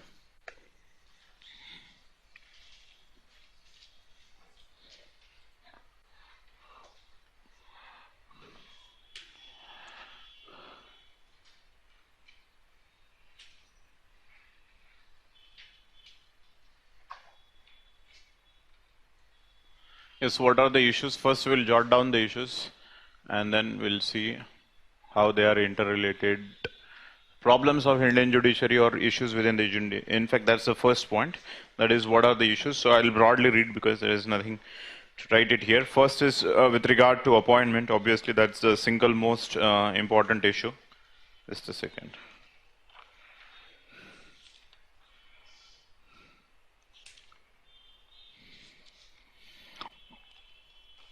Yes, with regard to, see, this is in fact, there was a annual Chief Ministers and Chief Justice Conference problems and solutions. So broadly, even if, to remember also, this is a good classification, I would say, that different aspects broadly has been taken into account. That minimum, there are, that is 4 aspects, broader aspects have been taken. First is related with all the appointments. So here we are going to see what is a collegium system, and then vacancies. There are 2 broader aspects here. One is the issues related with the collegium system, that is issues with regard to the appointments in higher judiciary. Higher judiciary, again, there are 2 aspects within this collegium. One is with regard to the vacancies, and one is with regard to the corruption or all aspects, negative aspects with regard to collegium system. Broadly, they have mentioned that appointment, there are certain vacancies, 434 vacancies in High Court and almost 4,500 vacancies in case of subordinate judiciary. Some of the statistic you should have because that will give a more weightage to your answer. When you are writing, there are so many vacancies. So broadly, you can remember as a 450 at High Court and 4,500 at subordinate. So that's a broader point, appointment and vacancies. Appointment has vacancies within that collegium system and the problems of lower court. Second is with regard to, in fact, this is the corollary of administrative efficiency because when there are less number of people, so obviously cases of pendency. Apart from there are other complexities in judiciary, but pendency, vacancy get reflected in the pendency of cases. So again, some of the statistic you should know, that is Supreme Court, almost 60,000 cases are pending. In High Court, 40 lakhs. And in all the courts, including the lower courts, something around 30 million or the 3 crores. Okay, so 40 lakhs, 3 crores, and 60,000. this figure you should have. That is where we see that burdening and the cases are not pendency of cases. Third is the financial autonomy. This is an important point which has been talked by the Chief Justice of India many a times, that planning and the budgetary exercise being undertaken without consulting the judiciary.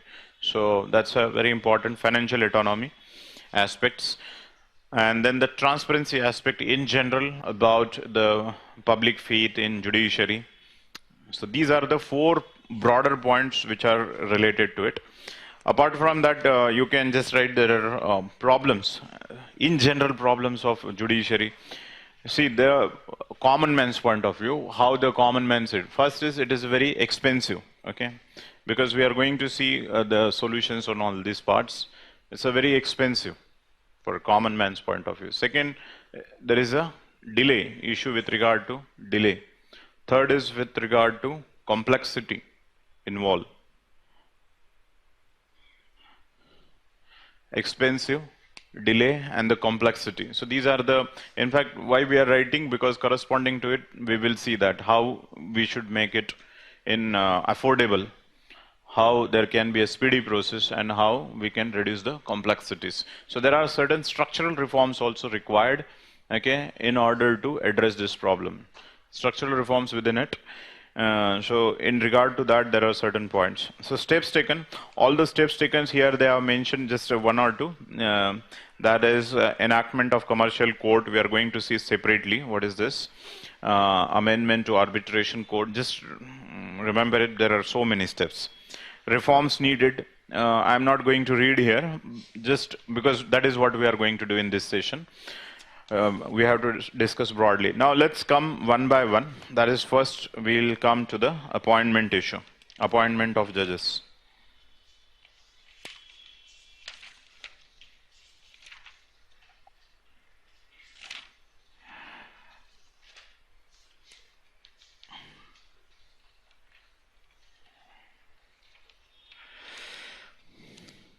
Yes, what are the issues with regard to the appointment of judges? See, here there are, I'm not going to discuss these points of constitution, okay, what has been the first judge's case, second judge case, and the third judge case.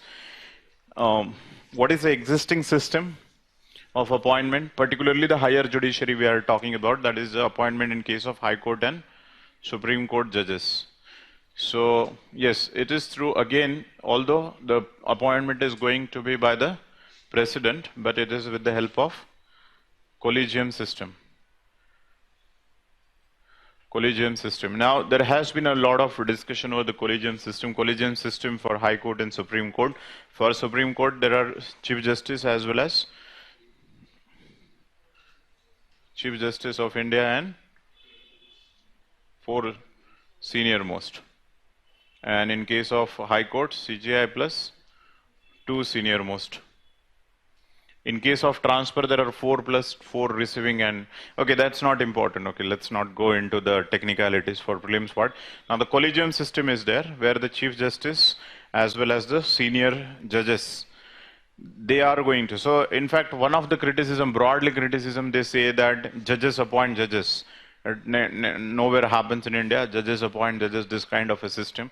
So it is, so there are certain lacunas or criticism of collegium system.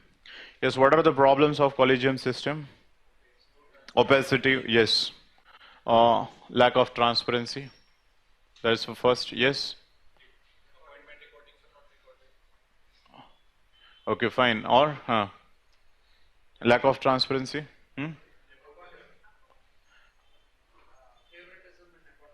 Favoritism and nepotism. Okay, so let's go by this logic, like transparency, accountability, objectivity. Okay, lack of objectivity, lack of broad-based approach, lack of, and then favoritism, nepotism, and corruption related issues. Okay, let's go one by one. This all will summarize the whole issues of collegium system. Now let's see what is means by lack of transparency. The system is really opaque. Finally, we get to know that president and collegium is going to see. See, this is the executive that is in the form of president. President will hear to the, somewhere here in judiciary there is a collegium. And collegium is a very, very micro group. You can say here either maximum 3-4 judges.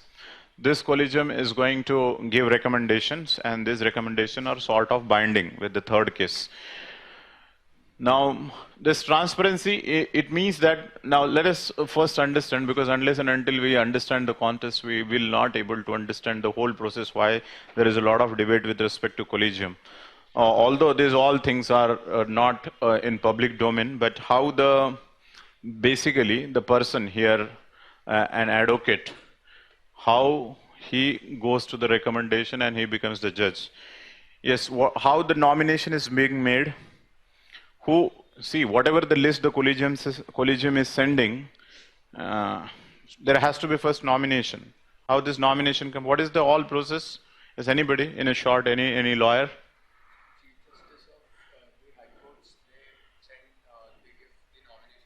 Huh.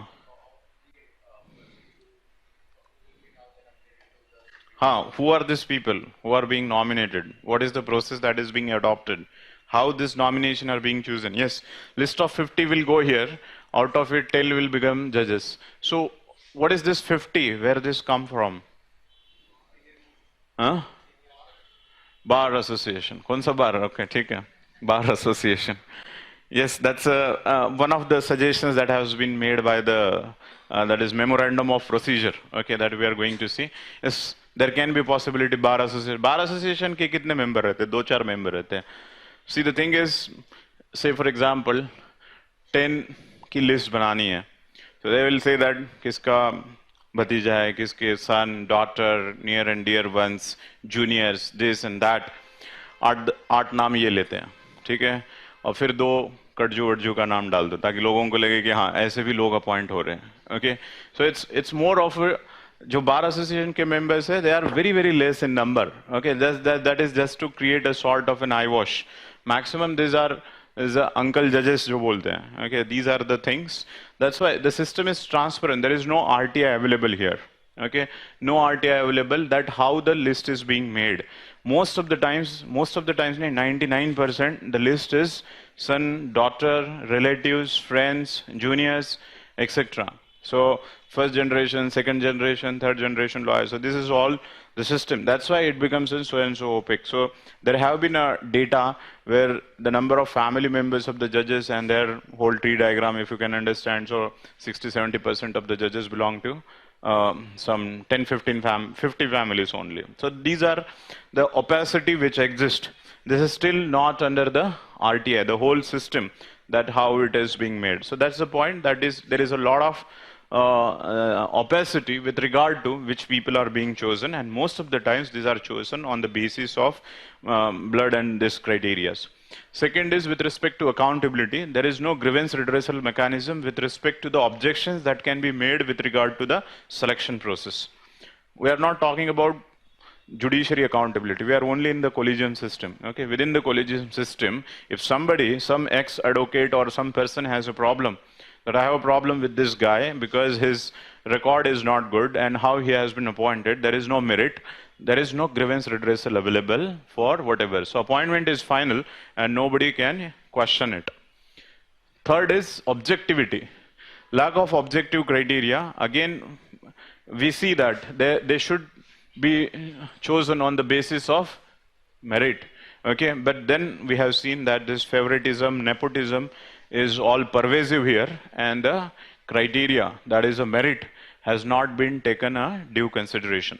So lack of objectivity. In fact, there is no broad-based criteria for the selection. In fact, we are going to see that minimum 3 criteria is now the memorandum of procedure they have mentioned. Yes, what are the other 2 criteria? Yes, integrity is one, and the seniority. Okay, seniority, merit, and integrity. We will see that. What is this memorandum of procedure? किसने बनाया है memorandum of procedure? Central government proposal is there. Okay, so we will see that. Okay, objectivity, lack of objectivity. Okay, people are chosen on the basis of favoritism, nepotism, loyalty, etc. Broad base, this is a whole problem with respect to collegium, that maximum 100% people are from the only judicial side. So there is no broad-based appointment. There is a no say executive say nahi hai, legislative say nahi hai, people say nahi hai. Okay, so it's all a very system. That is where we see that judges appoint judges. It's only the judiciary who is appointing the judges. So therefore, there is a no scope for the broad-based appointment. Yes, you want to ask something? Separation of power. In fact, the judiciary is saying that if we incorporate someone, that's go against the separation of power. We will discuss that. What have been the points in order to reject the NJC. In fact, NJC has came on this point that we have to make this appointment process more broader by incorporating eminent jurists, by incorporating the lawyer, that is executive part, so as to make it more broad-based. Still we see that there is a lack of broad-based, and then nepotism and favoritism, this is a larger point. Now against this, what has happened? There was NJSC. Okay, I'm not going to discuss the composition in detail. Or okay, let's say there is Chief Justice of India, or kitna hai? 2 judges, plus 2 eminent jurists, plus law minister. Now this was arrangement. The act has been passed, constitutional amendment was passed, and the NJSC Act was passed. Okay, it was ratified by the 20 states also, but then Supreme Court has quashed, okay, saying that it has, on the various issues, including, yes, first is like judicial independence. Now, this is where we are talking about separation of power. Let's understand, if the judiciary is saying, and it has been scrapped, there has to be certain merit to it. What they are trying to see, judges are supposed to be one of the bulwark of democracy. They are the defenders, okay, such as UPSC, Election Commission, Judiciary, CAG. Okay, so these are the things which are which should be separated and independent from the executive and political interference. So they will not able to remain impartial if there will be a political intervention in their appointment. Now there is a merit also. If you can understand that if the master is appointing you, you will obviously rally behind the master. So in principle there is a merit. What they have said, that this will break the independence of judiciary. Okay, that's one point. Second, they have talked about that is a conflict of interest, wherein in all the judiciary in higher cases, the government is the maximum litigant. So obviously, if you are one of the party in maximum number of cases, and you are the one who is going to appoint, so obviously again there will be a conflict of interest. So independence of judiciary. Second is principle of separation of power. Then basic structure, obviously these points are the basic structure. Government as a maximum litigant. So they have invoked various articles, and they have said that this is against the spirit of separation of power, independence of judiciary, basic structure of constitution, and therefore NJAC is unconstitutional. Now there has been, we can see it in the other way also, that there is a tussle in between executive and judiciary, but let us understand that executive has accepted. Now this is no more discussion. So do not again come back to this discussion, just for the sake of understanding. Now the executive has taken into account the fact that NJAC is no more. Now what is there is, how we can make the collegium system more soundproof.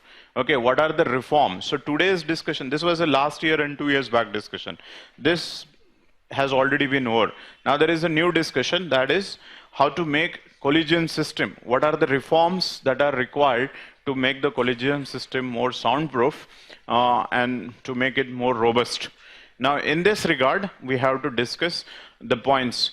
Point is, one point we already discussed, need of reforms in collegium system. Need of reform is because of this 4 or 5 points. Okay, lack of transparency. So naturally we are going to see the reforms on these points only. Okay, how to correct and make it broad base.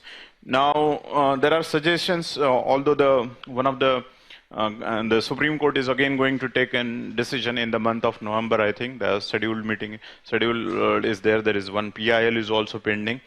But in between, now the government has also come up with what is known as memorandum of procedure.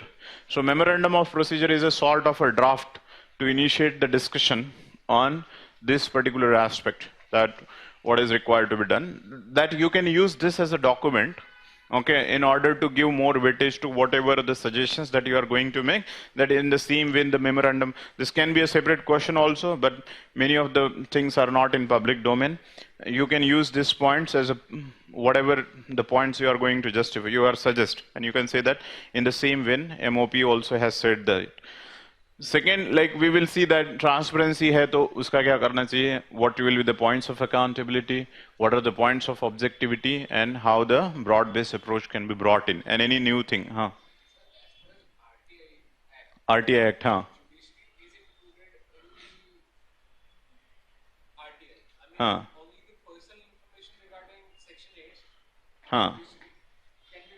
yes. The collegium system वाली procedure नहीं है उसमें. CJI भी नहीं. No, this whole system of nomination and appointment we are talking about. This is not there. CIC has said, that is what we are going. CIC has said, but that has not been taken. That is what the PIL, also the Supreme Court. In fact, we are going to see in an activism. The activism is coming for the other institution, but judiciary itself is not opening, because CIC has said that there has to be a disclosure. But that has not happened. Okay, so we will see the points. Yes, first of all, we'll see broadly when they are being suggested. Transparency and accountability will come later. The most important is what are the criterias that should be looked into so that the foolproof. Now, this corruption is not only with regard to appointment. The fourth point, the last point also you could have written here, that is corruption in this way.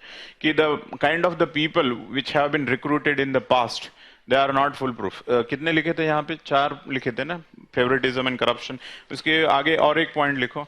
Some of the example you can give, Dinakaran, Ganguly. So some people also. This is not a foolproof system which can be seen from the fact that some of the corrupt people have appointed.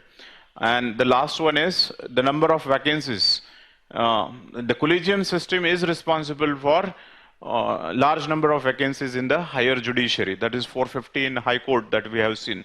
This has happened because in case of a collegium, you see here the Chief Justice and 4 most senior judge. So they don't have a lot of time because there are certain constitutional bench they have to sit, and there are appellate bodies.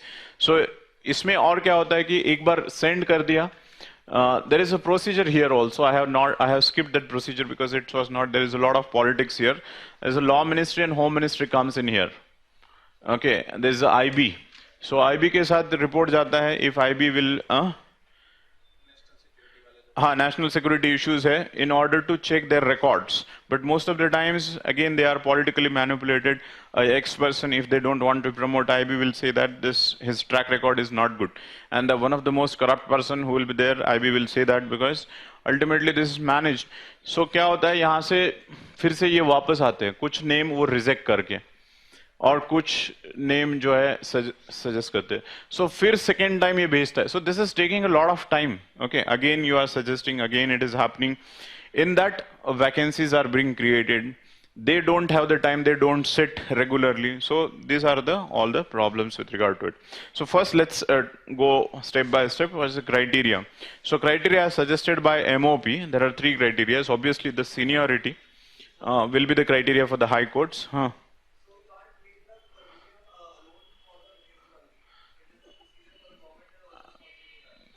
Yes, of course.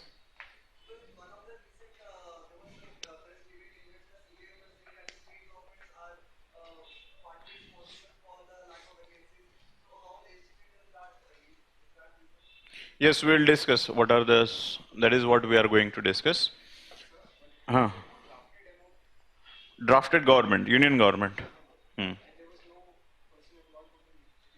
Judiciary also, collegium themselves also. Matlab now, one accepted principle is, let us not have NJAC. The judiciary is quite flexible that yes, we are ready to reforms, but that is within the collegium system, not NJAC. So government is suggesting they are also quite flexible in their approach. Okay? That point has been accepted. There is, even by the judiciary, they have not questioned that existing collegium system is sound. They are quite flexible with regard to this attitude. Okay?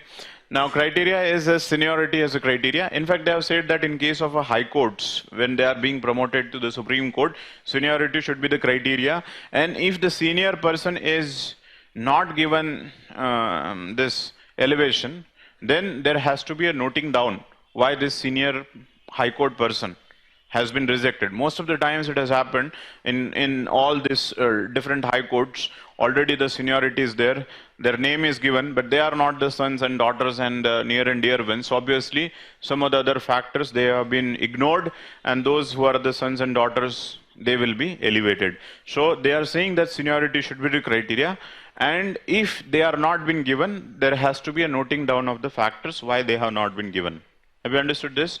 Okay, so second is the merit criteria. Now the natural question is how you are going to see the merit. So they are going to have consolidated data. Okay, in fact, they are going to have a special secretariat. Okay, the MOP has suggested to have a special secretariat. This special secretariat will maintain all the data of judges. Okay, high court judges. High court judges का क्या data रहेगा? That is 5 years उन्होंने क्या क्या judicial pronouncement की है, and what is their track record. Okay, and the judicial pronouncement and their track record will be there. And also there are other data, vacancies कितनी हैं, क्या क्या है, everything will be there. So here when we are discussing the merit, the data will be ready-made available for the collegium system. बहुत बार ये होता है कि collegium system is also going through its own process, who is eligible and who is not. And since the data is not available, they are not able to do it. Now the secretariat will give the ready-made data. Okay, this is his credentials, and you can see it. Have you understood? Okay. In fact, the performance criteria they are going to add here. So merit criteria. Yes. So the data that they are proposed to maintain Huh. will only be on number of cases disposed, or Number of and merit. Yes, obviously there will be an. because otherwise you're giving a non-judicial body the authority to comment on a Supreme Court or High Court or Supreme No, they are not going to comment. Here the track record will be mentioned. The judicial acumen, whether how to analyze this again depends upon the collegium. But they will have, these are the number of cases, these are the number of issues, he has taken the decision. It's a plain, Would you not indirectly be giving more weightage to a judge who is willing to dispose of 50 cases on the no, may not be, it is sheer on the basis of number. We are not talking only on the basis. This will maintain the data. Look, he has solved 15 cases and this is the nature of case. This data will be provided to the collegium. They will say that whether to give the preference to the number. So it's a merit. Third is about the integrity.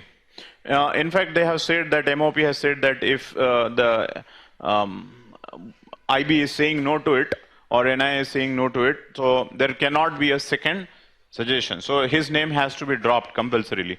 So integrity also has to be checked, his personal credential on the morality and ethics and what all other things with regard to it. This will ensure that the meritorious seniority and integrity. This will be the criteria. This will bring more objectivity to it. Then criteria, then second is secretariat. Separately you can mention secretariat will have all the data. This is going to be a separate. Now there are different suggestions. The government is suggesting this will be under the law ministry. Collegium are suggesting this will be under the judiciary. So it's yet to be seen, but there has to be a secretariat for it.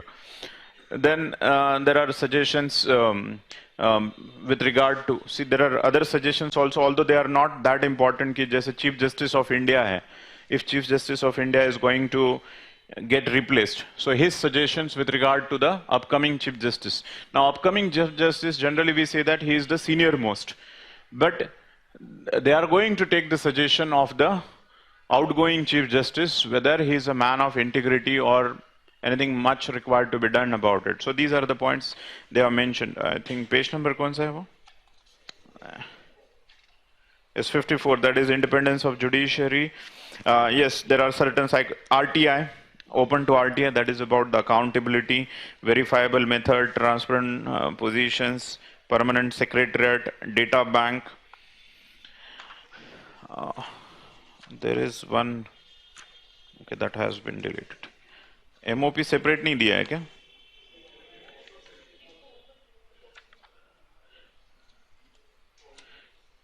Yes, 54. Yes, there is a MOP also, and there is independence. Both of the things are there. Yes, in case of memorandum of procedure, appointment of, yes, remember that one more point, that 3 judges will be from the Bar Association. Somebody has already mentioned that is Bar Distinguished Jurists. That's also ensure that these people who are the part of the Bar Association, they also get nominated. Document and reasons if the senior judges overlooked to the elevation. This point I have already mentioned, so as to not ignore the one who has served. Okay, yes. Set up a permanent secretariat to maintain the record. I am reading that in box. High Court acting Chief Justice term must be limited to 3 months. Union Law Minister must seek CJI's recommendation for the appointment of his successor at least 1 month before. These 2 points are least important, but other points you can just remember. Key highlights of MOP में है. I think that this is very important, that MOP इस बार पूछा जा सकता है, because this is a development, NJAC, collegium system, MOP, this all come in one line, independence of judiciary. In fact, this independence of judiciary, the next topic carries the same. Some suggestions to establish, just underline that. The next page के ऊपर है 55 page. The other points being the same. Some suggestions to establish efficient procedure for appointment of judges. Now, you have to mix both of this. One is MOP, which has been suggested by the government, but beyond MOP also, although these points are similar, but just some of the points which have come up through the civil society, some of the points which have been suggested by the judiciary themselves. So all these points, both of these 2 points you can club, and you can have the answer for it. Okay, so that's about the appointment and the NJAC and these points. Let's come to the next point. आगे आ जाइए थोड़ा सा. Commercial court, criminal justice system and ADR we are going to see. अच्छा ADR नहीं दिया है क्या? Okay, there are bill में दिया होगा. 1 minute.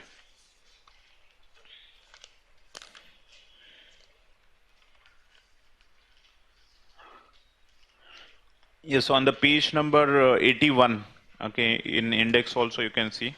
In fact, this has been asked last time, but this is one of the reforms that we have to discuss in a broader aspect of judiciary. Page number 81, there is Arbitration and Conciliation Act.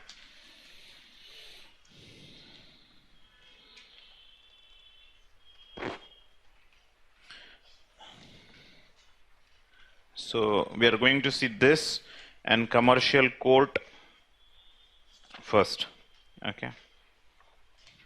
The second aspect regarding the pendency, ये तो हो गया. Pendency में एक है कि आप within the judiciary, yes, there are certain reforms which we are going to see right from the appointment and increasing the number of sittings, number of special courts, fast track courts, further dispensation of justice. But beyond judiciary also we are talking of certain reforms. See, there is a pending cases. So one thing is reforms within the judiciary, and second is what is called out of court settlements, conflict resolution. Now within the judiciary we are going to see the reforms apart from the Supreme Court, High Court and the subordinate courts. We are coming up with suggestions such as plea bargaining, particularly in case of under trial cases. Fast track courts for the speedy dispensation of justice, particularly in case of rape cases and the terrorism and sort of cases. Then there are special courts, special bench, evening court, mobile court. लोक अदालत किस में आएगा इसमें out of court settlement है. Okay, it's a special variant of in India. So these are the new things like plea bargaining, fast track courts, special courts, special benches, evening courts, mobile courts, gram nyayalayas. There was a tricky question this time. Although some people are appointed from outside, which was asked in prelims, but Gram Nyalaya is not a ADR, okay? It's a part of the proper judiciary. Okay, so these are the some of the new things. Now let's focus upon this because these are the new things. Out of court settlement, this is generally called ADR, that is alternative dispute resolution. Now in case of alternative dispute resolution, we have this particular act that we are going to discuss here, that is Arbitration and Conciliation Act. Arbitration and Conciliation. This is a new development. Now, if you see this, there are two aspects. Again, if you see this bottom of pyramid, this is generally going to serve the higher people, and there are lower, that is Lok Adalat for ADR. This is a common man ke liye Lok Adalat, and mostly we will see that arbitration conciliation. Now, this pendency of cases, one of the pendency of cases is commercial disputes. Okay. One of the important thing here is commercial disputes. Now, in case of commercial disputes, in this Lok Adalat we are not going to discuss, there is no new development here. So arbitration, and second we are going to see here is within the part of judiciary. This is a part of judiciary actually. Commercial dispute within the judiciary, there will be a commercial courts. That's a new thing. So within the commercial disputes, there are two new developments current affairs mein. There is one is the establishment of commercial courts, and second is Arbitration and Conciliation Act. Now let's start from Arbitration and Conciliation Act. So you can refer to this page.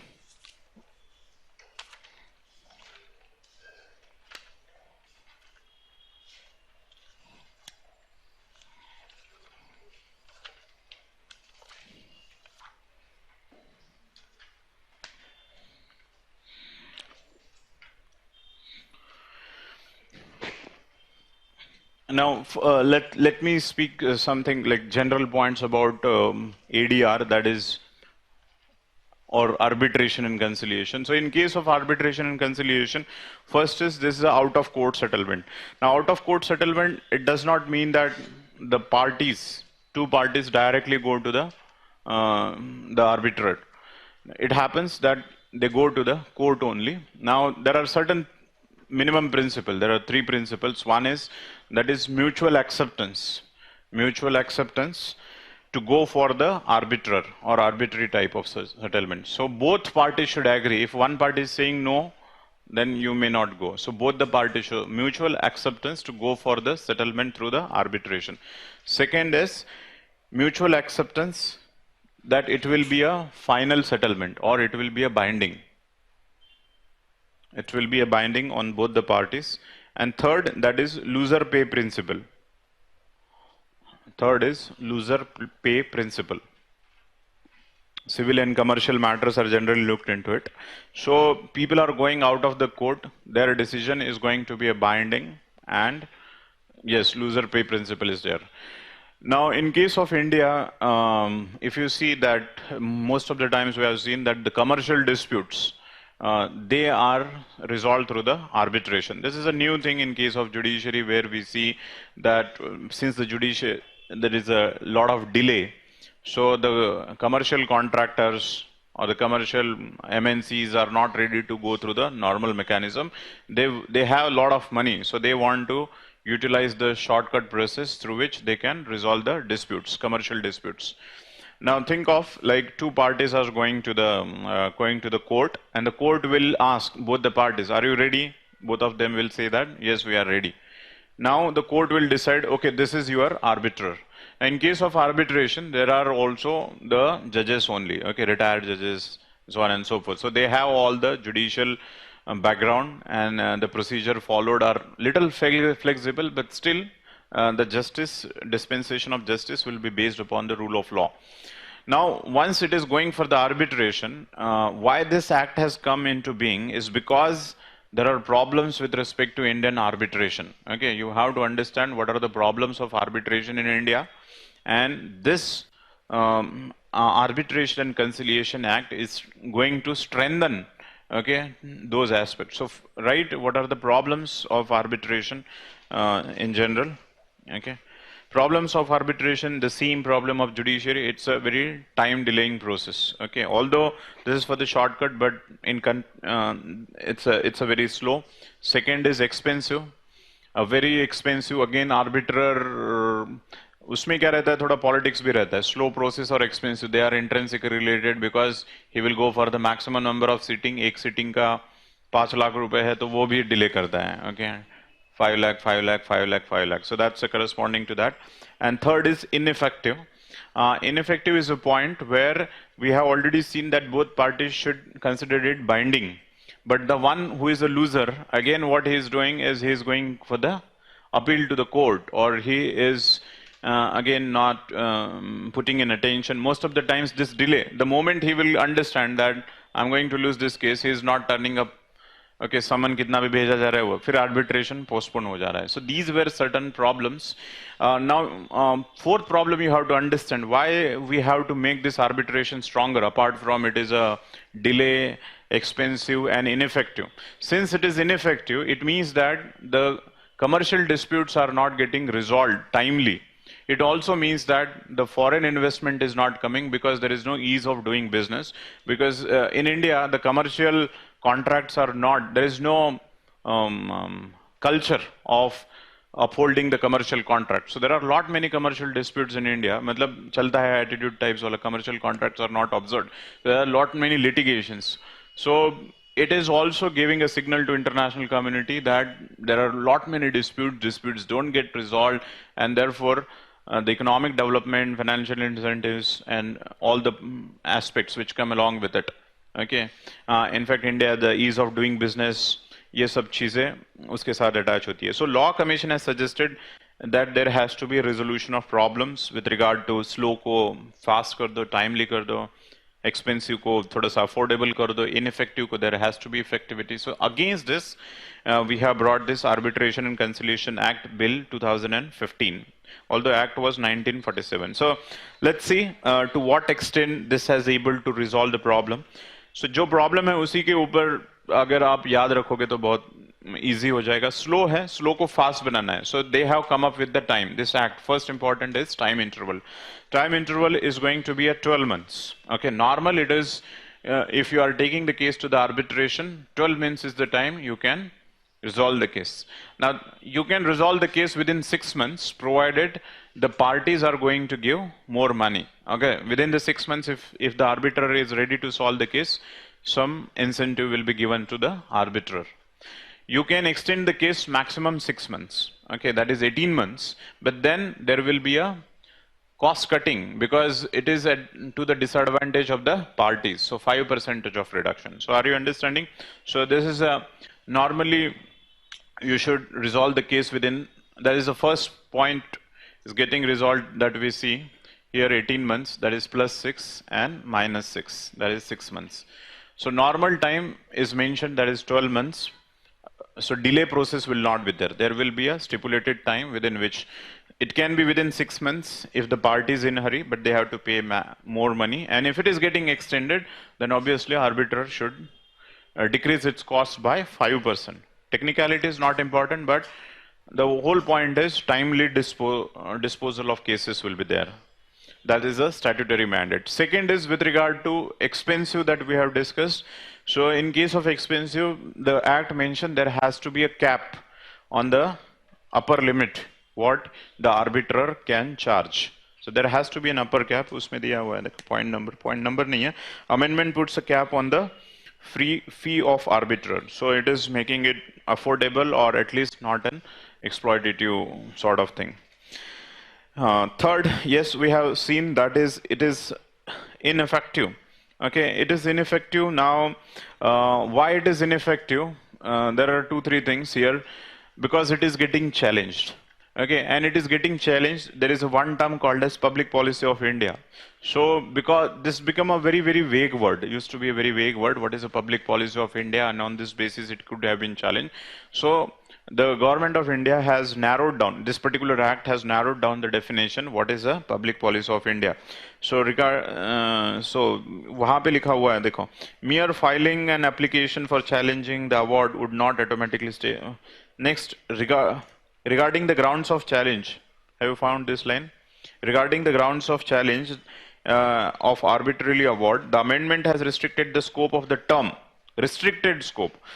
term of public policy of India to induce an affected fraud in contravention with the fundamental policy of India and in conflict with the most basic notion of morality and justice. If they have narrowed down the definition, so they have narrowed down the scope of challenge of the award. Okay, it means that if there is no more number of challenges, it means that there will be a more effective awards. Have you understood this point? Okay, how they are trying to narrow down the term. Also, they have provided the wider powers to ये जो fees cap के नीचे वाला point है. It gives a wider power to arbitral tribunal to impose cost and general rule making. The unsuccessful party pay the cost to the successful party that has been introduced. That is also to make it more effective. Effectivity when there is a compliance of a loser. So tribunal, ये जो arbitral tribunal जो रहेंगे, arbitral tribunal will be created and they will be provided with the more powers that the loser should pay the principal. So there will be a compensation. There are other points also you can read, but that is some of the most obvious points you can remember. International arbitration क्या रहता है? What is the international arbitration? If the party, one of the party is from the outside the country, so they may go for the international arbitration. The seat can be located in anywhere. So in this regard also the point has been mentioned. It enables the parties to international commercial arbitration with a seat of arbitration outside the India to also approach the Indian courts seeking interim relief unless the parties have agreed to the contrary. There are two things. One is final award and other one is interim relief. So that's interim relief provision. This all scenario is going to change the arbitration. Okay, it is going to make more affordable, more effective, without time delay. And this all will generate. You should not only speak about commercial dispute will get resolved. The significance of this is financial investment, commercial dispute, increase in the confidence into the investors. Because ultimately, this all is commercial disputes. We are again a part of ease of doing business. Okay, it's a larger part of this Make in India, ease of doing business, and therefore arbitration and conciliation. Have you understood? Huh? Interim relief. Okay, interim relief, any kind of award is given. One is interim relief, temporary relief जो रहता है, based upon some obvious things. Some kind of relief is given, but that's not the final one. Final one punishment है या जो भी है वो final एक बार आ जाती है. So interim relief is a intermediate arrangement. ठीक है? हाँ. Public policy. See, the thing is that award are getting challenged. In earlier times, like this questions the public policy of India. Okay, और उसका scope बहुत बड़ा था. Now they have narrowed down the scope so that you cannot use this term liberally. Okay, there is a restricted meaning that has been given. That's the basic notions of morality. Agar basic notions of morality in public policies have been fraud, so they can be challenged.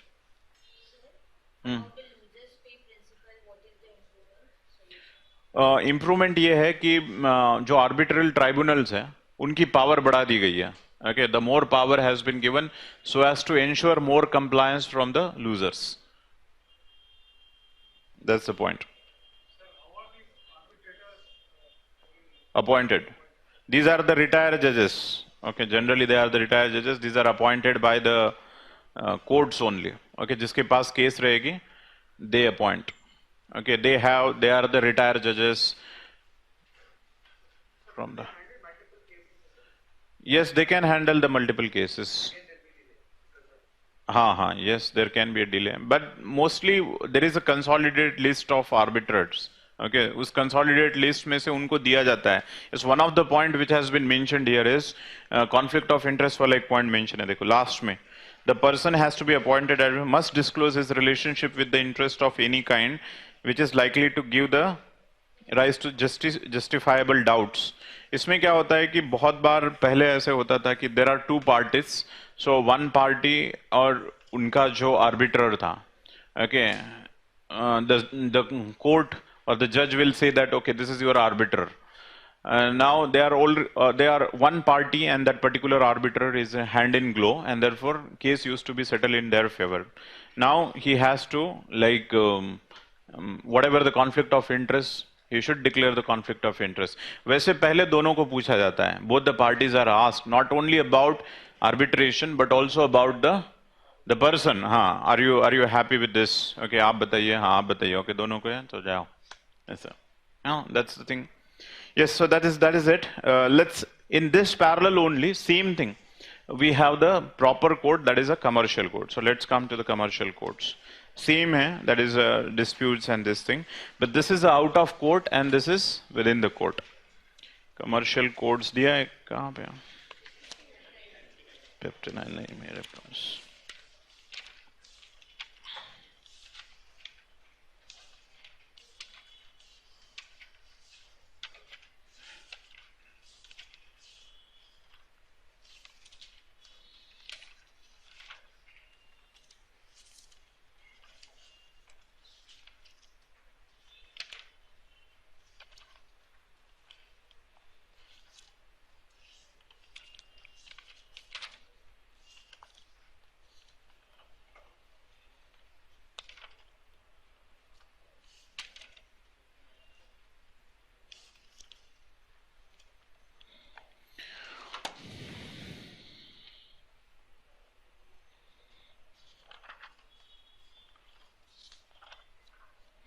Yes, so commercial codes, let's discuss this, why it is in news. Recently, the commercial codes have started functioning in the jurisdiction of Delhi High Court, Bombay High Court, Himachal Pradesh and Gujarat High Court. So some of them have already started functioning. Commercial Code, Commercial Division, Commercial Appellate Division High Court Bill came into law this year. So let's see what have been the arrangement, what have been the logic behind this creation of commercial courts, and what are the limitations, if any.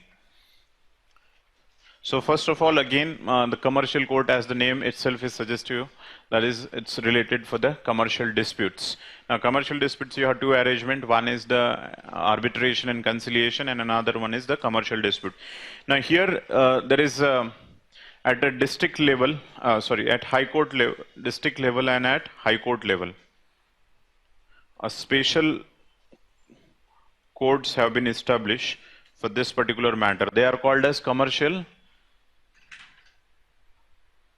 division when they are at high court level, and they are called commercial courts at district level. Okay, so that's the two different arrangements. The term first of all, the term commercial disputes has been very broadly defined in the Act, encompasses almost every kind of transaction that gives rise to commercial relationship. Now underline this because this has a problem also. We'll see that what is the limitation. It's a very liberal definition in that regard, that any kind of transaction which give rise to commercial relationship. So if there is a commercial relationship for that matter of any kind of act, that will be under the commercial dispute. So very, very easy and liberal definition. Wherever there is a component of commercial interest will come. And this is also one of the criticism we will see later. Second is the act provide for, now this is the point which I have mentioned, commercial codes in every district in all the states and union territories where the high court of that state does not have original civil jurisdiction. I'll explain what is this part. And the commercial division at high court exercising the original civil jurisdiction. See, there are certain high courts in India where the commercial matters, they had the original jurisdiction. This is because of during the time of British India, these high courts had too many commercial disputes. So some of the high courts in India have the original, you understand? Okay, that is, you don't have to exhaust the lower judiciary. You can directly go to some of the high courts. So जिस high court के पास direct original jurisdiction था in earlier time to resolve the commercial disputes, there we have created called as commercial division. And somewhere where it was not existing, it means that the power lies with the district courts. So there we have created the commercial courts. अगर बहुत ज़्यादा technicalities नहीं जाना है तो direct commercial courts at district level and high courts at commercial division of high court level, where earlier high court used to have the original power to resolve the disputes. Now third important point is what is they call as a specific value, or the pecuniary value they call it. So what is the pecuniary value? That is a 1 crore. Okay, so 1 crore, if 1 CR disputes, minimum cost is 1 crore, that has been strictly stipulated. The further prescribes the manner of the specific value that to be given. Further, it also describes the manner in which the specific value is to be determined.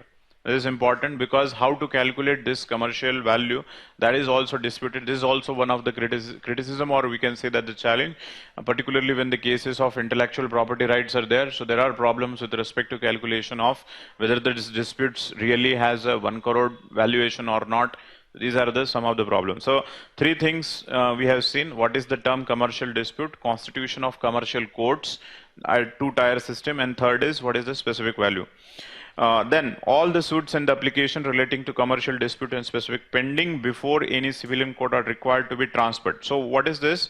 In today's time, there may be different suits and applications of commercial dispute of this specific value pending before any civil court. All these are going to immediately get transferred. Okay, जो आज ऐसे नहीं है कि henceforth नहीं है. All this pending are going to get transferred to either the commercial division or commercial court for the speedy disposal of the cases. Jurisdiction over the arbitration. In line with the Arbitration and Reconciliation Act, all the matters pertaining to international commercial arbitration have been brought within the purview of the High Court. See, this factor is, we have discussed arbitration and conciliation. Although I have missed one point, the appeal is obviously there. Even if it is a final, you can go for the appeal, and appeal is within the High Court. So that's the point. In that consonance here also, the appeal will be in the High Court.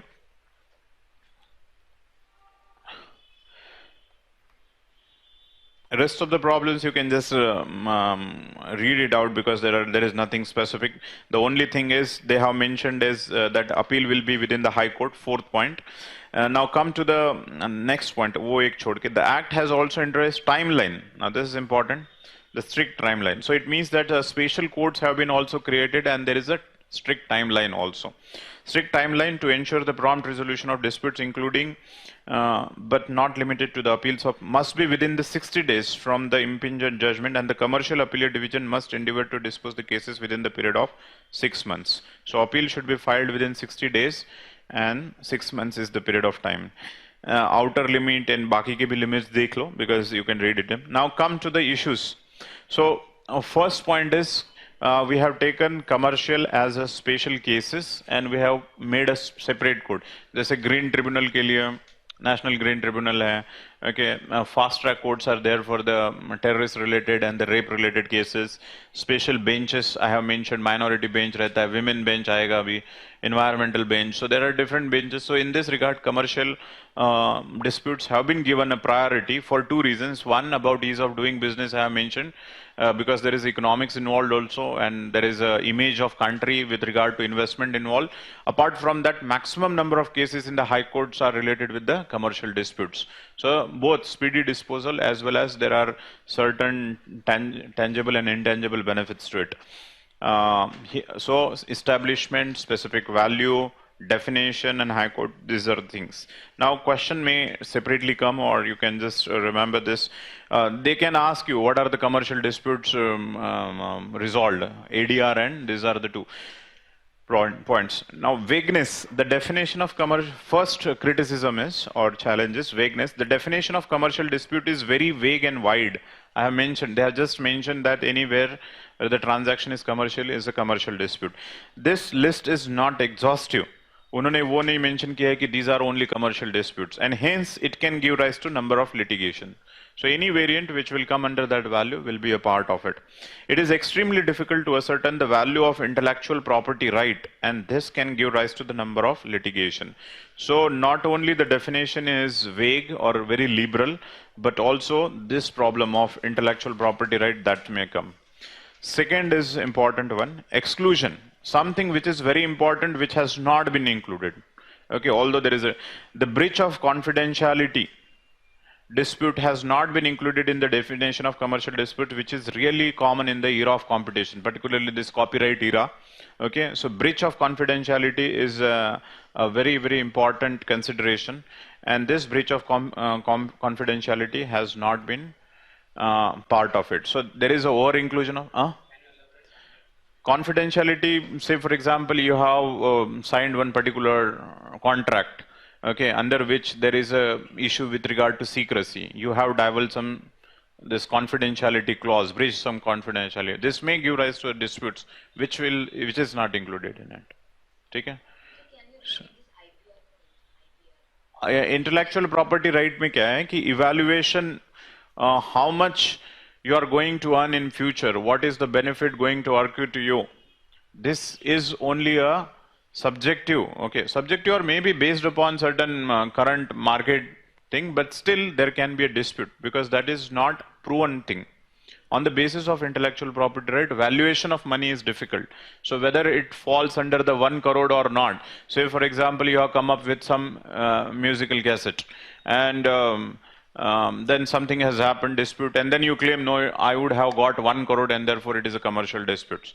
If that is the case, it's a very, very difficult to claim on the basis of intellectual property right, whether you would have earned that much or not. Somebody would have copy paste, copyright ले लिया है, उसने breach किया है, and he has earned a lot of money. That is what is the point that has been mentioned. Problem they are saying rather than a particular issue.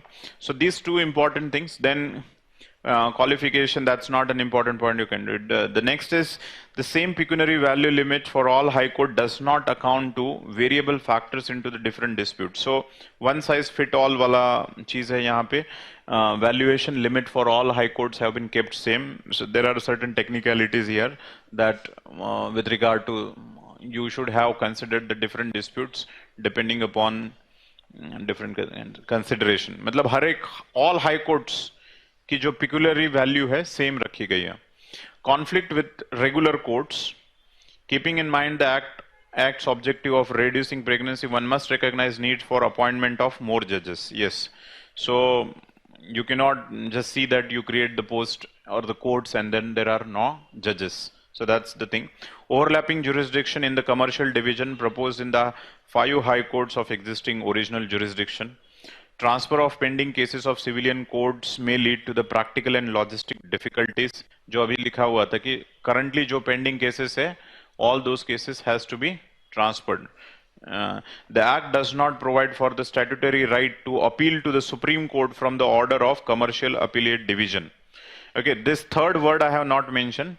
ये जो commercial division, commercial court, and there is a third word that is a commercial appellate division. That is for the appeal. Okay, appellate name itself is there. Whether appeal from the commercial division or commercial court, it will go to the commercial appellate division.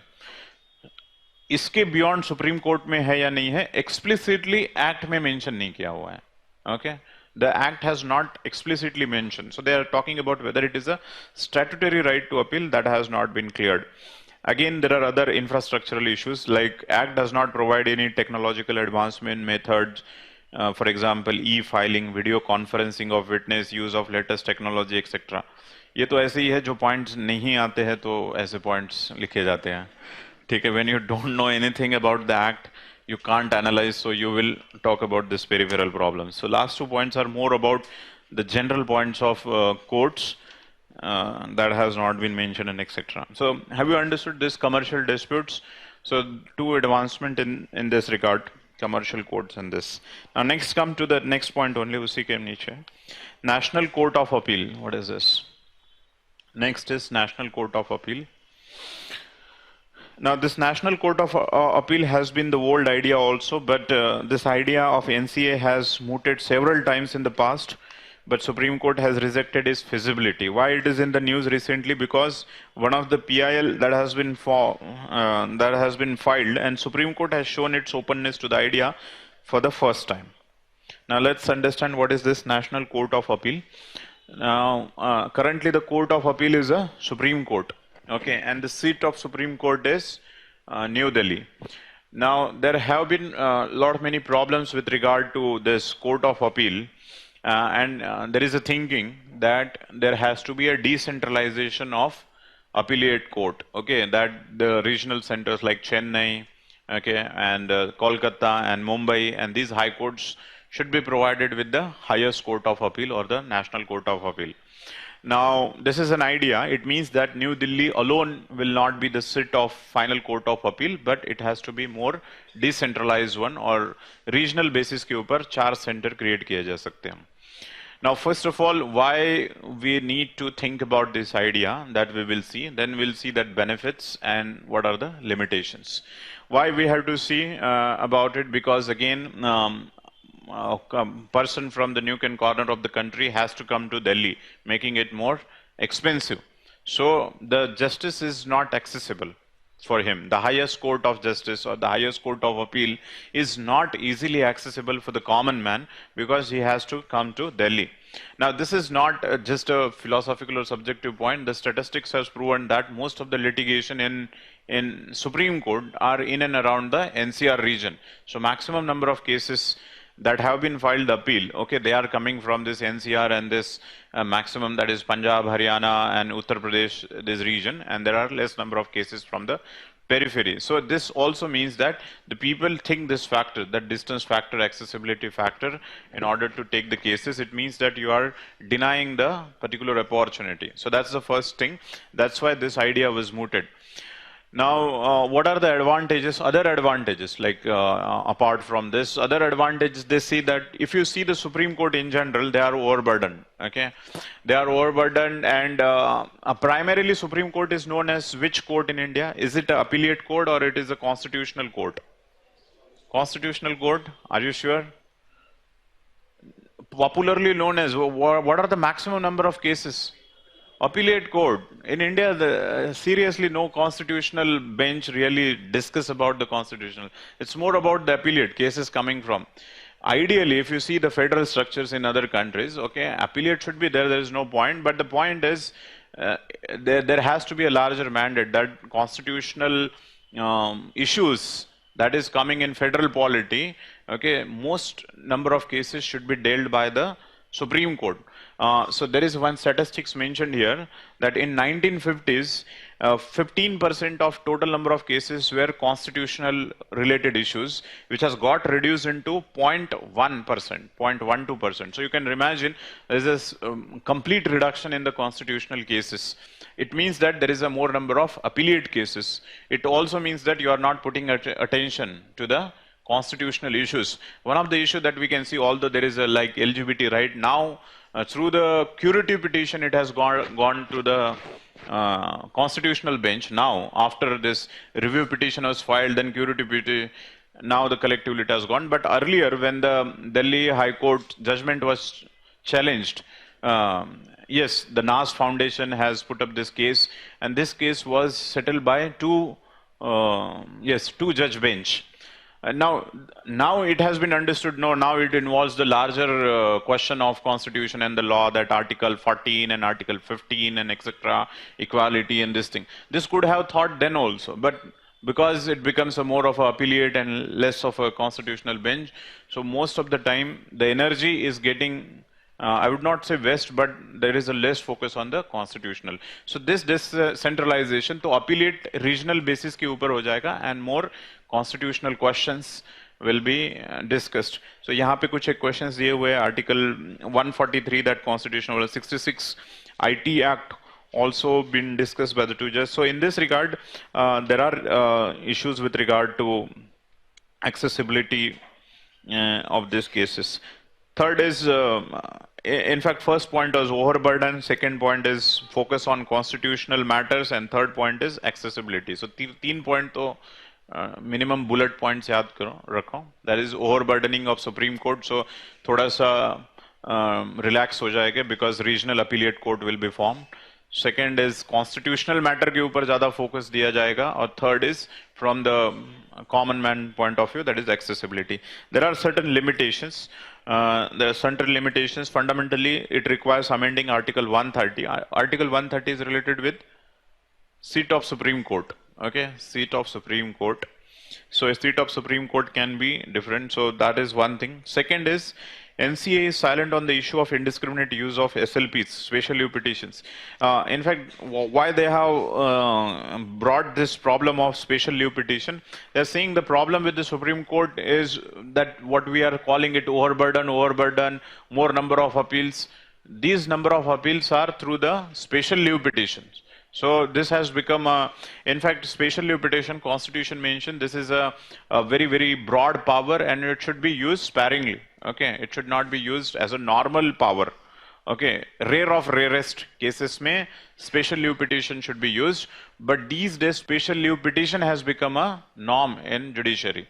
It's become a bread and butter for because ultimately you have to go through the lawyer. Lawyer will say that I don't know what is going to happen, but to file the case you have to go through the lawyer.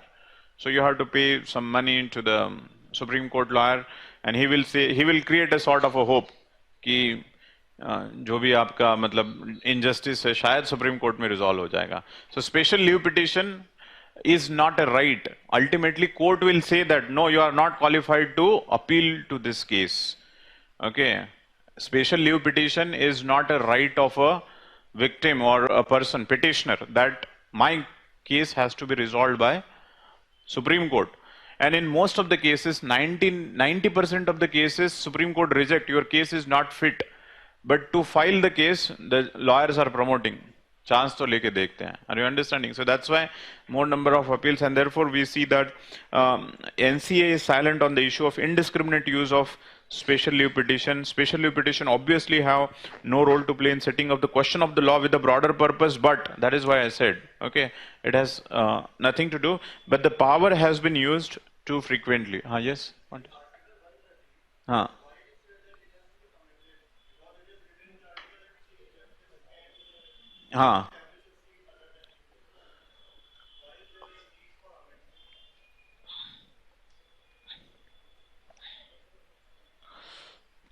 Seat of Supreme Court and making the High Court as a court of appeal, these are two different things. उसमें जो लिखा हुआ है seat of Supreme Court में, seat of Supreme Court is just a physical sitting. ठीक है, this involves the redistribution of power. उसमें क्या है कि केवल सुप्रीम कोर्ट ही रहेगा, उसका बस एक और what you can say, the branch. So that is physical branch. This involves more of a devolution of power as well. Yes, now these are the limitations. So one is about, that is Article 30 and NCA. Suggestions, experts say that the focus should be more on improving the functioning of lower judiciary. This is very, very important. See, the problem is your lower judiciary is not functioning well. It has no credibility in the eyes of people. Public are saying that lower judiciary is not performing well, therefore they are going at the higher. So if you make an improvement in the lower judiciary, so perhaps automatically it will reduce the burden on the higher judiciary. So that's why the answer should come from the, not by the quick fixes like NCA and all, that it should come from the functioning of lower judiciary. Improving the appellate structure in the High Court so that wo bhi ek, High Court in itself is a sanctified hierarchy within the judiciary. So maximum cases should get resolved. District से session court से भी आते हैं तो high court में. So appellate structure in high court, all high court must entertain the writs, including the burgeoning service matters, only before the single benches in the first instance, and then to the division bench in the form of later patents appeal, so as to provide the two-tier accessibility. So what they are suggesting is there has to be a two level of hierarchy within the High Court so that they should not come to the Supreme Court. So first, single bench judge, if they are dissatisfied with the High Court, then two judge bench within the High Court only. So at least they will get satisfied and there will be a less burden. So lower judiciary, that is lower judiciary, district and lower than district, then High Court. Third is appeals from the tribunal should also follow the same route. Need to improve the judicial decision making at the subordinate level through the better judges, etc. Conclusion, NCA is a drastic measure and the last resort with lot of practical problems, hard to become a reality. Till other measures need to take to address, like the reducing the appellate burden. How to reduce the appellate burden on Supreme Court? That is through rationalization of special leave petition, subordinate judiciary reforms, improving the judicial strength, its quality, its infrastructure. In fact, the answer lies here. Okay, so it's a good idea, but it's not a panacea. You have to work upon this other factors. Okay, which is creating the pressure points. Later patents appeal, even I don't know because it is written in capital. Yes, any lawyer? What is this in the form of later patents appeal? So as to provide at least 2 tiers. Maybe there's a sort of appeal after one judgment case. Okay, that's what we can refer. Huh? Lateral patents is basically in case of a substantial question of law, Hmm. where you deem the High Court to be incapable of adjudicating that, or that the High Court has demonstrated bias in your matter, you can directly appeal to Supreme Court. So it basically skips an entire level. Acha, but here it is saying that they should go to the second tier also here. Ah. Okay. Okay, okay. Yes. So somewhere if you are feeling that High Court is incompetent, High Court is biased. Okay. So in that case also there has to be a 2 tier there itself. So as to satisfy you rather than going to the Supreme Court. See, this is not principally to reduce, you should not come to the Supreme Court. Are you understanding? That in excess, common man cannot travel to the Delhi. So therefore there has to be. Do not think that why there is a lot of discouragement not to come to Delhi. Okay, this way. Yes, one might think why this, if appeal has to be created, he can come to Delhi. So that's not the thing. Maximum satisfaction at the regional level. That's the point here. Okay. So yes, proximity to the issue. So these are the points with regard to national court appeal. But yes, certainly, even if we are critical, if the question will, because this days question is coming very, very specific, NCA, commercial code, very specific question. In earlier, if you see the 3 years back or 2 years back, questions were judicial reform, judicial activism, judicial overreach. Now they will go arbitration in this. So if this question will come this way, obviously you should be very particular in writing the points. But if it is not coming in general judicial reform, obviously you can add NCA. You should not be overcritical, क्या होगा, इतने negative points बताए थे, last resort बताए थे नहीं. Just write it down because Supreme Court themselves have now accepted the idea and that there is a quite merit to it also. Let's come to the next point, that is a criminal justice system. I'll take 15 minutes more. Let's finish 1 or 2 points with regard to judiciary. Yes, criminal justice system. What are the reforms that can be thought over here? This point has been covered because this you can use in general also, and for the in general judicial reform, specific criminal justice system reform. So there can be 2 questions broadly. Within judicial reform, one of the point you can write reform in criminal justice system. Now, what are the challenges? Why it is in news? I'll just read it out. Indian criminal justice system is one of the most complicated, abused, lethargic system in the world. Conviction rate is abysmally low, pending rules in decades. There are general favorably for the rich and the powerful, demands for the response pending for the long time. Now, in fact, यहाँ पे जो लिखा हुआ था 3 problems of judiciary, that is a delay, criminal justice system. Think of rape cases and the cases or any other criminal case. Nearly 15 to 20 years they take. Ineffective, there is a lot of corruption also. Criminal system में क्या रहता है, defense lawyer and prosecutor. So most of the time, victim is belong to the lower category or the poor class and the rich category who commit the offense. So criminal justice system mein the prosecutor is on your side, but the defense lawyer is on the rich person's side. So criminal system is where there is a lot of corruption. Okay, there is no system that is being delivered. This is one area because of whom the common man is losing the faith. Okay, it take a lot of delay. There is no deterrence because the defense lawyer, okay, and the police system. इसके 2 part है. Are you understanding this part? When the criminal offense is going to happen, so obviously there are 2 important people who are going to fight the case for the government or fight the case for the victim. One is the police who are going to take the evidence, and second is the defense lawyer, prosecutor who are going to put forward these evidences. Now, what is happening? The lapses in the police system, the lapses in the defense, the quality of prosecutor lawyer. So these problems have created. Apart from inordinate delay. Delay is one thing, but after the delay, we have seen, जैसे मनु शर्मा की case है, Okay, we have seen that those people who are rich, Salman Khan hai, okay. So justice system is obviously in favor of those whose hand can be extended to the justice very easily. So this has created a lot of question mark on the credibility of the judiciary itself. So this was a pending reform. Now, so the problem has already been discussed. There is a delay. Second is ineffective. Convicted, the punishment of those convicted are ineffective. Third is wide discretion to the police and prosecution, making the system vulnerable to corruption, manipulation. Third is it ignores the real victim. And last is system is overburdened. 30 million criminal cases and 10 million became added to an area. So these all points to the fact that we have to reboot our criminal system. Now, this answer has been taken from the reforms in the criminal system in India 2003. So threefold hai. So, I will suggest that go through this structured suggestions. If you have any other suggestions, they are welcome. But this particular topic is being discussed from the very standard suggestions which are in place, structured suggestions. So there are three types of suggestion. One is the procedural and substantive law. There are certain defects within the law because they are formed when there were Britishers were there. That's the first thing. Second thing is reforms within the police system, because police is integral part of criminal system because they are going to get the evidences. Okay.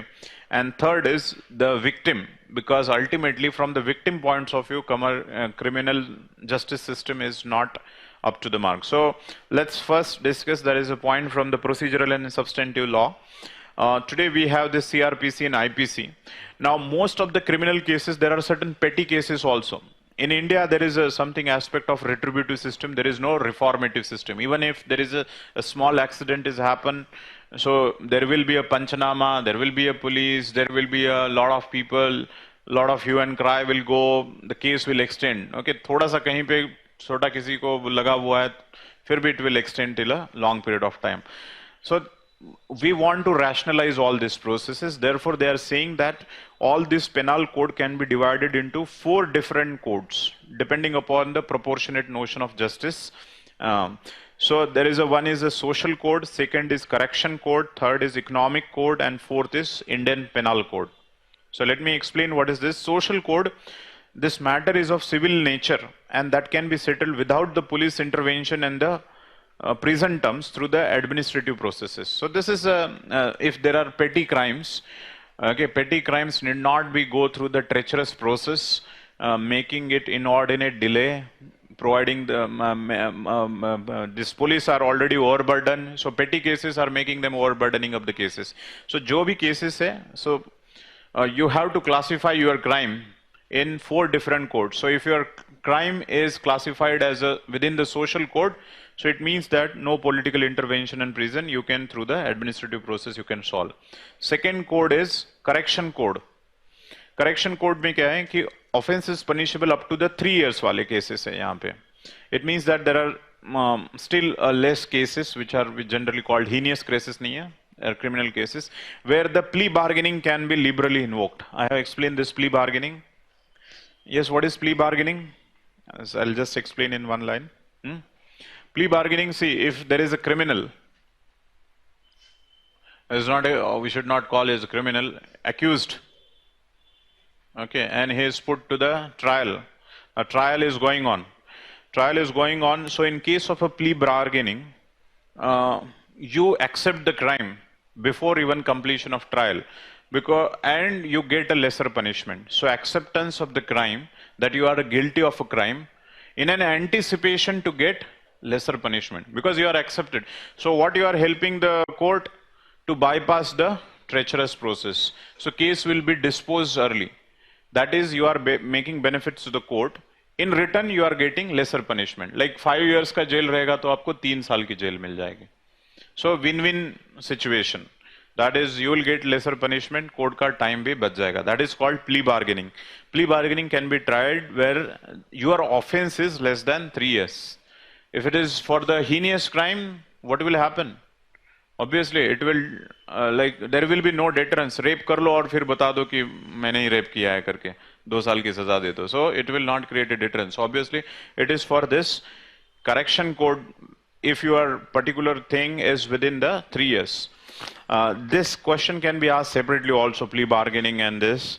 Let's talk about more points regarding the plea bargaining. So have you understood what is plea bargaining? Acceptance of a guilt in anticipation to get the lesser crime. Benefits, you get a lesser crime.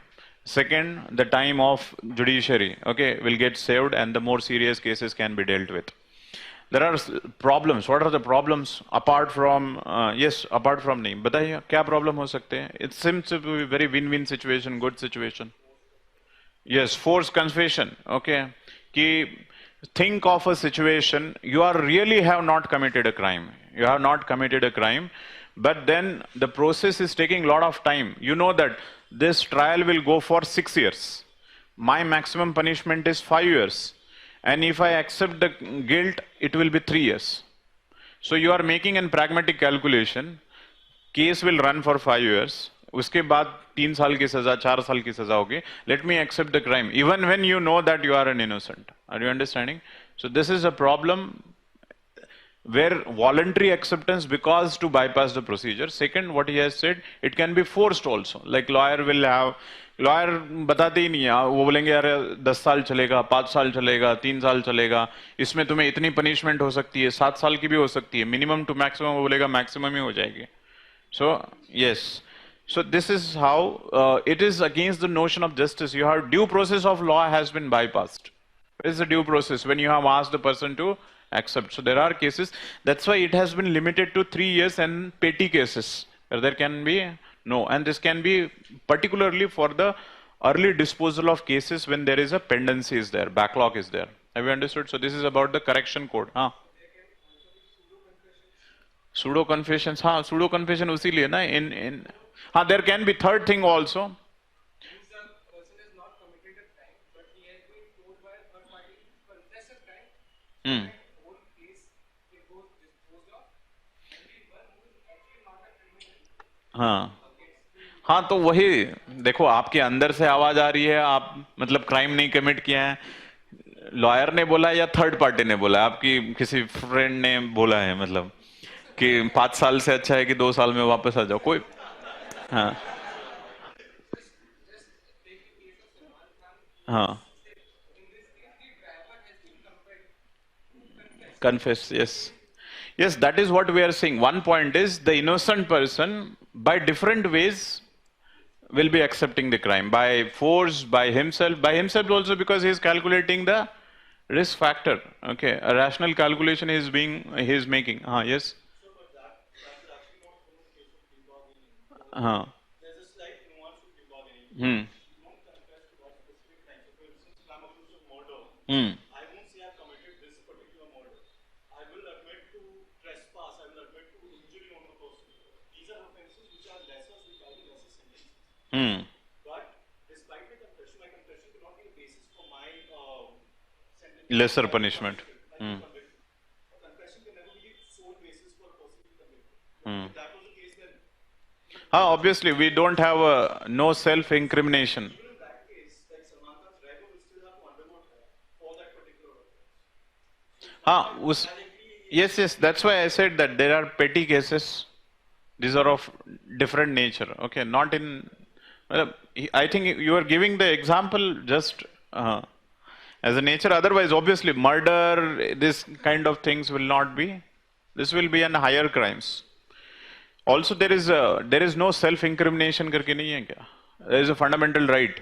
No double jeopardy, no ex post facto legislation, and no self-incrimination. Okay, you cannot become a yes evidence provider for your own. Okay, yes, let's come to this correction code. Okay, social code. Third is economic code. Economic code में there is a property offense related things रहेंगे, and last is the Indian Penal Code, which will have the only major crimes warranting 10 years plus punishment. So this is like categorization of different crimes. Economic code, Indian Penal Code, social code, and correction code. This will reduce the burden, and there are different mechanisms to go through the addressing the criminal or the crimes. Second is institutional reforms within the police.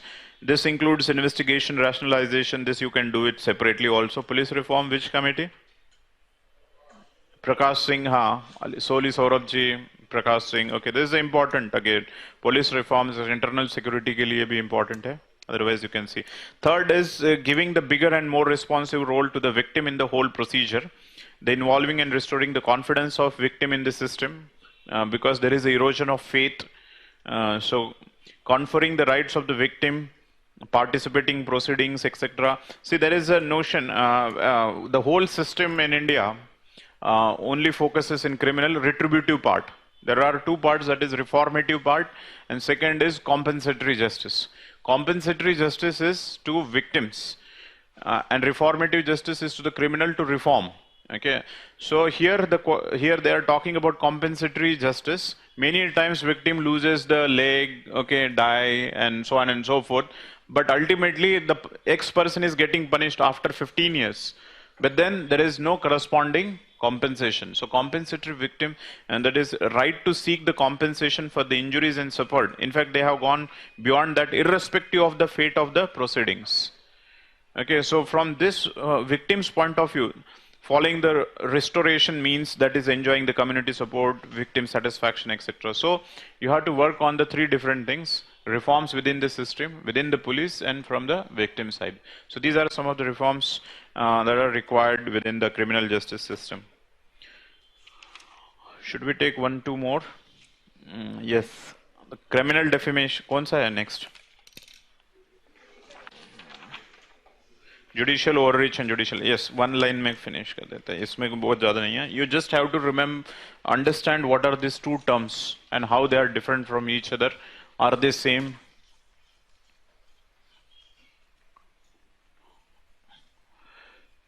In fact, this is for the first time the Supreme Court has come up with the verdict and telling the judges that you should also mind the framework, that you should not peddle your personal notion of justice while delivering the verdicts. So Supreme Court itself is asking the Supreme Court judges to go through to apply the principle of discipline and constraint, okay, restraint. So discipline and restraint, they say, are the two important virtues of the Supreme Court judge, and therefore you should restrain yourself and you should not peddle the personal notion of justice while delivering the verdict. So that's why we have to see, and they have said that this judicial overreach is not a good development. So we'll understand that first, what is judicial review, what is judicial activism, and judicial overreach.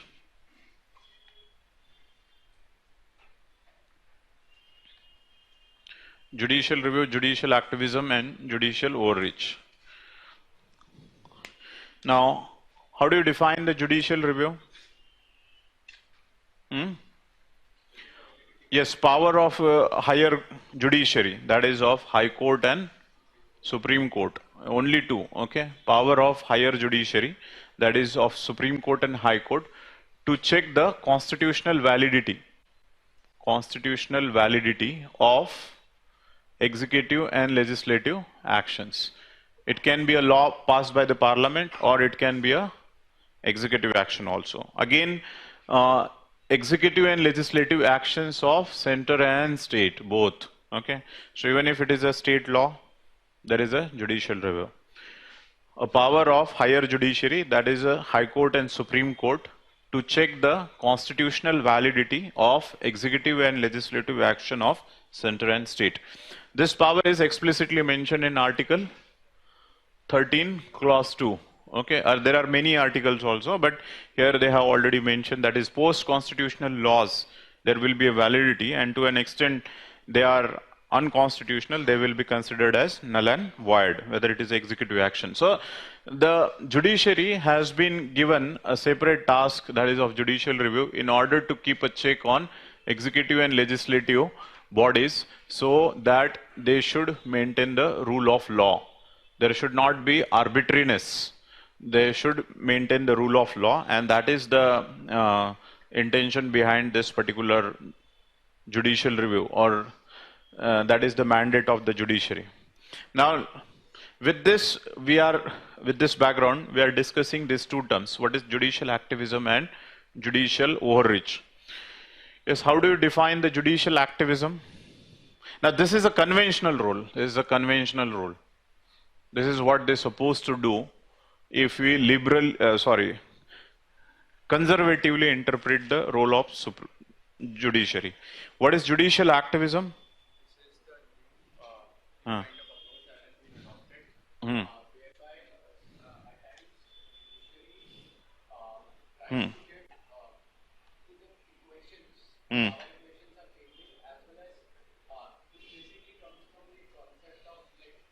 Hmm. Hmm. Hmm. Yes, how do you define? Yes, anyone? You're right, but I need a specific words. Yes, anybody who would like to define the what is judicial activism? So when judiciary actively promotes litigations, Huh. Litigations. cases, Huh. especially for the protection of weaker sections. Okay. Then legislative and executive are not limited from property. Ah, okay. So that's also a very diplomatic yet good definition, I would say, because hmm, in the benefit of people, okay, or for that matter, when they are inactive. See, activism in itself is not a bad. You have to analyze activism for what? Okay, you have to go into the deeper analysis that whether it is required or not. So, if you see in contemporary times or for some a decade or so, the kind of the activism that has been shown by the judiciary, it is by and large for the good reason. Okay, and by and large because of inactivity of executive and legislative domain. So the definition this can be given is however जहाँ पे लिखा हुआ है वो एक definition ठीक है, that is judicial activism does not necessarily mean judicially inclined to expand its power. ये छोड़ दो. It is more about positive role. So this definition you can write that judicial activism is a proactive and positive role. Proactive and positive role played by the judiciary owning to the factors like near collapse of responsible government and a legislative vacuum due to the coalition government and the public confidence in the judiciary. इतना लिखना की जरूरत नहीं है, but yes you can write and उसके नीचे लिखा हुआ है देखो. I'll come to that point. So let me discuss this. What should be the definition or can be the points and definition? This is a positive role or the proactive role played by the judiciary. Obviously, they are entering into the domain of administration and legislation, but define it in a more reason that proactive and the positive notion that activism because of the factor of inactivity of executive and legislative to play their role, and the whole thing is in the interest of people. Now, to this extent, we have been more considerate about the judiciary. You can give the reasons of judicial activism. In fact, two. One is that is inactivity on part of executive and legislation, and second is because there is inactivity and inactivity on the part of legislation and executive, eroding the faith of common man into the judiciary, rule of law or democracy. Okay, so here because of these two things, one is they are not performing, second is there is a erosion of faith. Judiciary is stepping in order to play the role of executive and judiciary and to restore the faith of people in the justice system. Then give some of the path breaking or the landmark judgment where the judiciary has shown the restraint for the interest of country or for the interest of common people. Yes, some of the examples like environmental issues काफी सारे हैं, जैसे CNG, Vishakha guidelines, yes, Vishakha guidelines और बहुत सारे 4-5 example तैयार रखिए. The food was getting rotten and judiciary has said that it is better to like give the free of cost rather than the food is being rotten during the time of Manmohan Singh government, if you remember. Judicial activism के example दे दो, कई बार ऐसे ही हो जाता है वहां पे. हाँ, mid day meal scheme, okay, yes. और लोकायुक्त कहां पे अपॉइंट किया है क्या? यस, यूपी में they have appointed the Lokayukta. Yes, any other? PUCL, yes, बहुत सारे है cases, prison के cases आप निकाल के देखो, for the sake of prisoners, human rights, environmental related issues है, बहुत सारे landmark judgment with regard to corruption है. Okay, so you can please remove that, because through the PIL also, that's a part of judicial activism. They are intrinsically linked. Through the PIL, judiciary is going through the judicial activism. So the examples are almost same, जो PIL के example है. So just go through it, that what are the landmark things. Now you can see that this trend is fine. There are, now you be a critical. What are critical in a sense that what are the negative fallouts that can be possible. अभी हम overreach आए नहीं है, हम activism ही discuss कर रहे हैं. Negative fallouts can be what we generally call, that is a thin balance of separation of power. Okay, there is a possibility that that is a delicate balance of separation of power may get hampered. Second is judiciary itself is not a elected representatives. Okay, so they should not show the over activism. We will see that what is over activism and what is overreach. This is a broader point that has been, that judiciary should mind their own business only for judging as a neutral umpire, not they should enter the domain of legislature and executive. That's by far the arguments. Now, to what extent these arguments are valid? Those who are criticizing the judicial activism, they are using the term judicial overreach. Mind well, there is not much difference in between activism and overreach. It is a matter of perception. You can call activism as overreach those who are too critical of judiciary. Like, say for example, I am giving an example, like the judiciary has appointed the Lokayukta. Now, if you see the history of that, judiciary has given the time deadline, some 28th of December or some deadline was given. Deadline was not followed. There is a lot of corruption. That is, the state government is not ready to appoint the Lokayukta. When the deadline has been overcome, warning has been given to them and everything. So as a last resort, they have gone. Now, if you understand this way, you may understand this is also part of an activism, and therefore it is, हमारी जो definition है, कि proactive role, because there are lapses on part of executive and in the interest of people. So all are valid, so therefore you may call it activism also. But somebody will say that now appointment of Lokayukta is a function of an executive or an administrator. How can a judiciary appoint? So you may be critical in saying that it is a overreach. So in that regard, one definition you should have. So uske niche jo definition di gayi hai, that's one of the very simple and best definition, I would say, judicial overreach, because there is a lot of confusion in textbook. Judicial activism, when judicial activism, when overtly exercised, overtly matlab bahut zyada, okay, overtly exercised and result into usurping the powers of executive and legislature.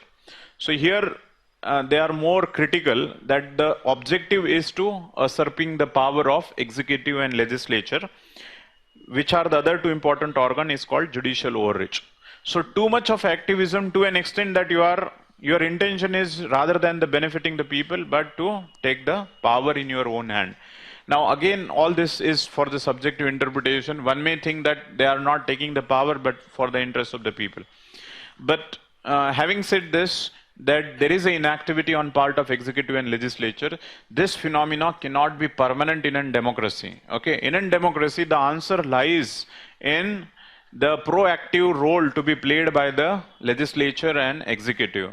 So ultimately, there will not be a space which will be remaining for the judiciary to step in.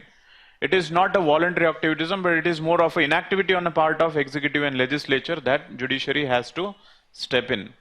Have you understood? And therefore, what are required is legislative reforms, parliamentary reforms, electoral reforms. Okay, criminalization of politics hai, agar gun log, if they are entering into the floor of the house, what will they pass? Okay, obviously they will. So there are a lot many issues. Jab tak good people will not enter into the politics, the good things will not happen, and good things will not have. So long as they will not happen, it will create a scope and space for the judiciary to step in. So there are larger points there.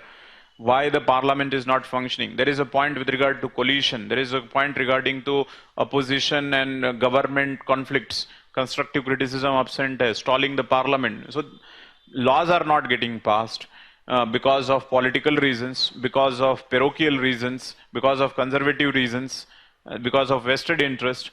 government is not taking some of the important issues because of, again, political consideration. So these are the points which has to be addressed, and this will automatically curb. But ये तो हमने general discuss किया. Why we are discussing it today, and this is as a current affairs, because Supreme Court, in some of the cases, it has happened, like some of the critical cases, because we are going to write in the context of Supreme Court themselves has said that we have to restrain ourselves. One of the critical point you can say that PIL जो है, that is a political party should come in RTI.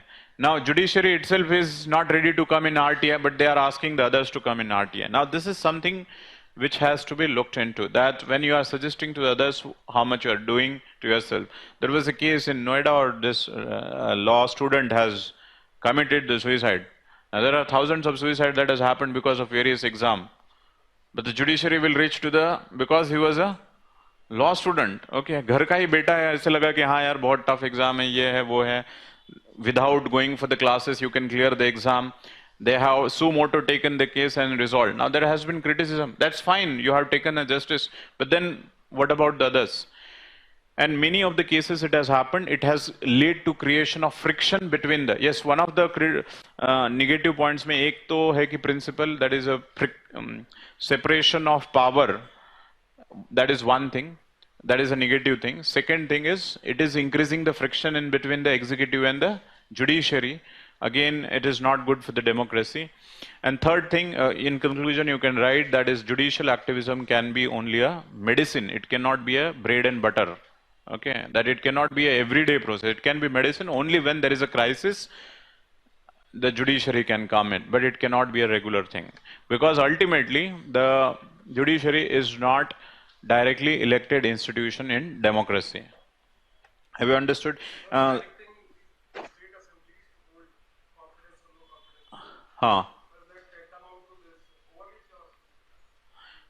So again, this is a perspective. If you are from the opposition party, you will say that yes, this is activism. Okay, and otherwise you will call overreach. No, see, the thing is that if 356 is there, there is a losing of majority. So obviously you will ask for the going for the floor testing. It depends upon, see, it depends finally upon the merit of the case. Any case you can call it overreach and or activism, depending upon what is the circumstance and the context. Something which is already in place, and beyond that if you are going, so obviously it will be an overreach. It shows that your intention is malified. But when there is really a crisis happening and you have gone for suggestion or floor testing, so it is with the bona fide intention. We are going to see those cases. हमें अरुणाचल प्रदेश और Uttarakhand, maybe in the Monday's class we are going to see those aspects. ठीक है? Yes, so यहाँ पे थोड़े से ये point रखो कि what are the Supreme Court decision should not peddle. In fact, you can write this in judicial activism, और इसके ऊपर question आया तो recently Supreme Court themselves also have said that you should remember this line: judges should not peddle the individual perception and the notion of justice. What did the Supreme Court say? Underline this line: judges should not peddle the individual perception and the notion of justice. Second important is third line में है: discipline and restriction are the two basic golden virtues within which the judge should function in the Supreme Court. Discipline and the restriction are the two basic golden virtues within which the golden function. Or second point में भी लिया है, judges, if the judges consider himself as a candle of hope and took the decision under such influence, it might be more damage to the society. I don't think so कि ऐसे भी point लिखो, मतलब आप लिख सकते हो if you want to write, but पता नहीं कौन से judge ने decision दिया है. Obviously judge has to consider himself as a candle of hope. How will he dispense the justice? Unless and until he consider himself as a candle of hope, he should know that my decision has a larger ramification on the society. If I fail, then whole society will fail. But यहाँ पे लिखा है कि you should not consider yourself as a candle of hope, in a sense that आप whims and fancies idea मत लाओ. Okay, उनका कहना था कि आप कुछ भी justice बोल रहे हो, that will cause a more damage, but you can write this way, but two things will be fine. So judiciary cannot rule the nation and reform in the legislation. So way forward is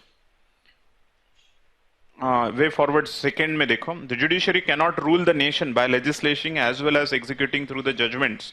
It's simply not mean to do that. It can rightly be argued that legitimate judicial intervention is one of the clearly falls within the permissible scope of judicial review. So reforms in legislature, reforms in governance, okay, more restriction on part of judiciary, these are the points. But do not be too critical of judicial activism, but because you have to see it in the context. Understood? So that's a part. The last is PIL. No, we can do it in the next class. Okay. Some of the points from the judiciary is also. Today I have gone slow because you never had this before. So you can flip through the pages back at home. That's an assignment for the Saturday and Sunday, and then we can discuss because I will be moving fast in the next class. Tomorrow there is no class. It's on Monday. Monday and Tuesday. There are 2 classes, so we have to finish this, and then 2 months of current affairs will finish later.